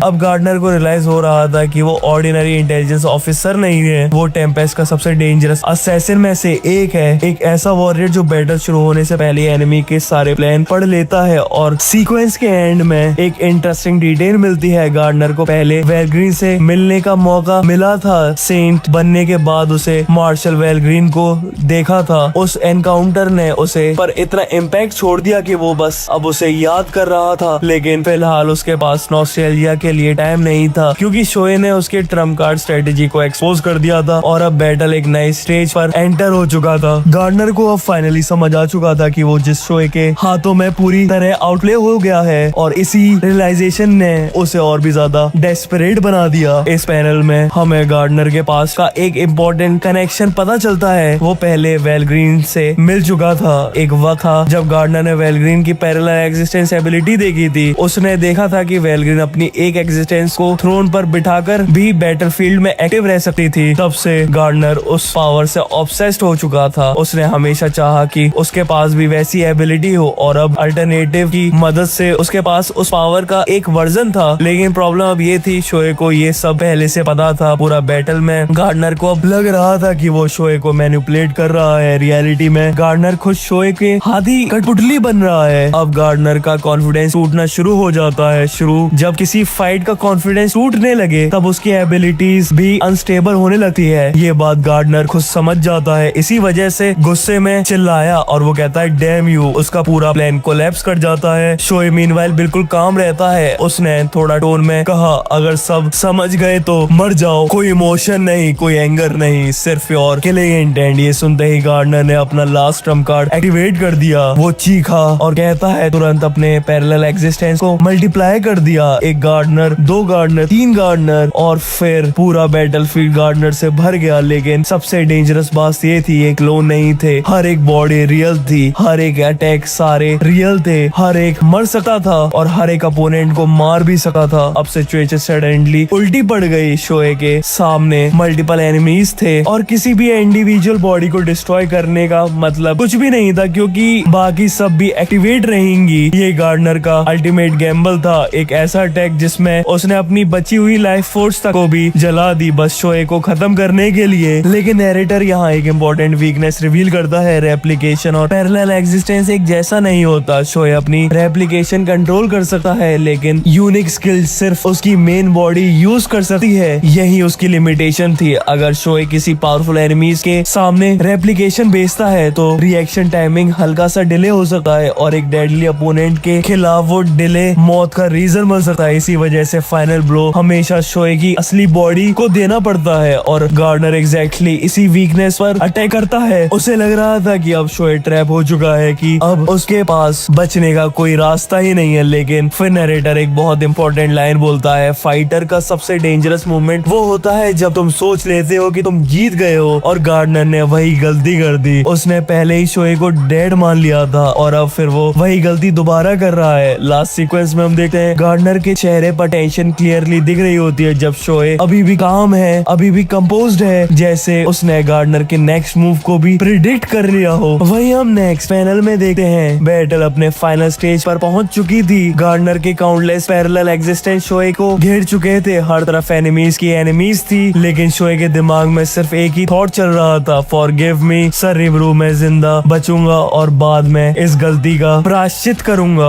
उसने डिसाइड किया चाहे कुछ भी हो जाए वो यहाँ मरने वाला नहीं था। लेकिन तभी एक अजीब आवाज शोए के कॉन्शियसनेस में गूंज उठी और वो कहती ये है कि you are not forgiven Shoi, thus I grant you power as well. Shoi तुरंत समझ गया कि ये ऑर्डिनरी वॉइस नहीं है, ये इंस्टिंक्ट चीख रही थी कि मत सुनो, इसके बारे में मत सोचो। लेकिन अब बहुत देर हो चुकी थी। आवाज दोबारा बोली, the name of the ability you gain is. और उसी पल शोए के दिमाग में जैसे एक नया यूनिवर्स खुल गया हो, जैसे वो पावर उसके पास हमेशा से ही थी, जैसे उसका एग्जिस्टेंस ही उस स्किल को समझने के लिए बना हो। सिर्फ शोए ने एक शॉकिंग ट्रुथ रियलाइज किया, उसकी रेप्लिकेशन अब सिर्फ क्लोन्स नहीं थी, वो इंडिपेंडेंट बॉडी बन चुकी थी। और इसका मतलब था शोए ने पैरेलल एग्जिस्टेंस एक्वायर कर लिया था। याद रखो, ये वही एग्जिस्टेंस थी जिसने डैम पर वेलग्रीन जैसे मॉन्स्टर एक ही वक्त में मल्टीपल जगह एग्जिस्टेंस रह सकते थे। और अब शोए के पास भी उस पावर का वर्जन आ चुका था। इस बीच गार्डनर अपना फाइनल अटैक लॉन्च कर रहा होता है। खून से लथपथ होने के बावजूद वो पागलों की तरह हंस रहा होता है और वो कहता है कि मैं मरने वाला तो नहीं हूँ, लेकिन तू भी मेरे साथ मरेगा, और मैं मरा तो तू भी मरेगा। उसके डजन पैरेलल एग्जिस्टेंस एक साथ शोए पर टूट पड़े। लेकिन गार्डनर को एक बात समझ नहीं आ रही थी। जब उसने पूछा, क्या ये तुम्हारी मेन बॉडी है? और शोए ने बिल्कुल शांति में जवाब दिया, हाँ। और ये भी गार्डनर का चेहरा तुरंत फेडेड पेल हो गया। उसे समझ आ गया अब सिर्फ उसके पास पैरेलल एग्जिस्टेंस नहीं थी, शोए भी उसके लेवल तक पहुंच चुका है। अब गार्डनर के पास कोई ऑप्शन नहीं बचा था, कोई ट्रम्प कार्ड नहीं था, ना ही कोई हिडन मूव बचा था उसके पास। बस फ्रस्ट्रेशन और डिस्पेयर था उसके पास। गुस्से में वो चीखता है और वो बोलता है, गॉड डैम यू। लेकिन उसकी चीख भी बेकार थी, उसके गेम ऑलरेडी खत्म हो चुका था। और फिर शोए ने अपना फिनिशिंग मूव एक्टिवेट किया, 1000 शैडो डेथ। पूरा बैटलफील्ड अंधेरे में डूब गया। शोए की शैडो जमीन पर फैल गई और अगले ही पल हजारों शैडो आर्म्स डार्कनेस से बाहर निकले, हर डायरेक्शन से, हर एंगल से, हर एग्जिस्टेंस को एक साथ टारगेट करते हुए। गार्डनर भागने की कोशिश भी नहीं कर सका, उसके सारे पैरेलल एग्जिस्टेंस एक ही वक्त में पकड़ लिए गए। और फिर पहली बार उसके चेहरे पर असली डर नजर आया। एक पल पहले गार्डनर शोए को पहला अपने मरने की धमकी दे रहा था, अब वही गार्डनर पूरी तरह हेल्पलेस था। वही हम नेक्स्ट पैनल में देखते हैं। और फाइनली शोए ने अपनी असली इवोल्यूशन की पावर दिखानी शुरू कर दी। गार्डनर को लग रहा था कि बैटल अभी खत्म नहीं हुई, लेकिन उसे बिल्कुल अंदाजा नहीं था कि शोए को अब एक ऐसी एबिलिटी मिल चुकी है जो उसके अटैक को ट्रिक या फिर उसके किसी भी अटैक को यूजलेस बना देगी। ये थी eye of moon, ultimate gift Tsukuyomi lord of moon shade की एक ऐसी एबिलिटी। इस पावर के साथ शोए गॉड्स या फिर शैडोज को अपनी मर्जी के साथ कंट्रोल कर सकता था। सिर्फ कंट्रोल ही नहीं, यहाँ भी शैडो एग्जिस्ट करती थी। शोए तुरंत वहाँ मूव करता है और जब पावर को उसकी नई पैरेलल एग्जिस्टेंस एबिलिटी के साथ कंबाइन करता है, तब शोए बैटलफील्ड का नाइटमेयर बन गया। अब उसके पास मल्टीपल बॉडीज अलग अलग शैडोज से अटैक कर रही थी, हर डायरेक्शन से, हर एंगल से। और बिना वार्निंग के गार्डनर ने ये सब देकर भी हार नहीं माना। खून से लथपथ में उसने शोए को घूरते हुए कहा, जितना मर्जी सेलिब्रेट कर लो, तुम कभी लेडी वेलग्रीन या फिर सर ग्रेनिट को नहीं हरा पाओगे। उसे लग रहा था कि कम से कम अपनी लास्ट वार्निंग देकर जाए, लेकिन शोए को इस बात की बिल्कुल परवाह नहीं थी। उसने सीधा पिस्टल उठाया और बैंग, एक ही शॉट, एक ही बुलेट, और गार्डनर की बात वहीं खत्म हो गई। शोए की इंस्टेंट किल एबिलिटी उसे लाइफ इंस्टेंटली छीन ली। फिर शोए ने ठंडे लहजे में जवाब दिया, सर रिमरू ऑलरेडी वेलग्रीन को डिफीट कर चुके हैं और जिस ग्रेनेड की तुम बात कर रहे हो उसे बेनीमारू हैंडल कर रहा है और वो लोग मुझसे कहीं ज्यादा पावरफुल हैं। ये सुनते ही गार्डनर की आंखें उम्मीद भी टूट जाती है। उसने सोचा था कि लीडर सबको डिस्ट्रॉय कर देंगे, लेकिन रियलिटी बिल्कुल उल्टी थी। और फिर शोए ने एक भी एक्स्ट्रा वर्ड वेस्ट किए बिना, ना विक्ट्री स्पीच के, ना किसी टोंट के, ना कोई ब्रैगिंग के, बस उसने अपनी शैडो को एक्टिवेट किया। काली डार्कनेस गार्डनर के बॉडी को अराउंड लपेटने लगी और धीरे धीरे fourth ranked single digit Gardner पूरी तरह से अंधेरे में समा गया। बैटल खत्म, मिशन खत्म और शोए ने लिटरली विक्ट्री हासिल कर ली है एक पावरफुल अपोनेंट के अगेंस्ट। और शोए भी काफी ज्यादा पावरफुल बन चुका है इस समय। और ये वाला चैप्टर यही एंड हो चुका है और मैंने ये वाला चैप्टर एक ही वीडियो में कवर करने की कोशिश करी है और काफी ज्यादा मेहनत लगती है ऐसी वीडियो बनाने में। तो वीडियो को लाइक कर दो, चैनल को सब्सक्राइब कर दो और शेयर कर दो अपने दोस्तों के साथ। और लिटरली काफी ज्यादा मेहनत लगती है, तो प्लीज सपोर्ट दिखाओ। और मिलते हैं इसके नेक्स्ट चैप्टर में, टेंसुरा वॉल्यूम 15 चैप्टर 5 में। तब तक के लिए सायोनारा।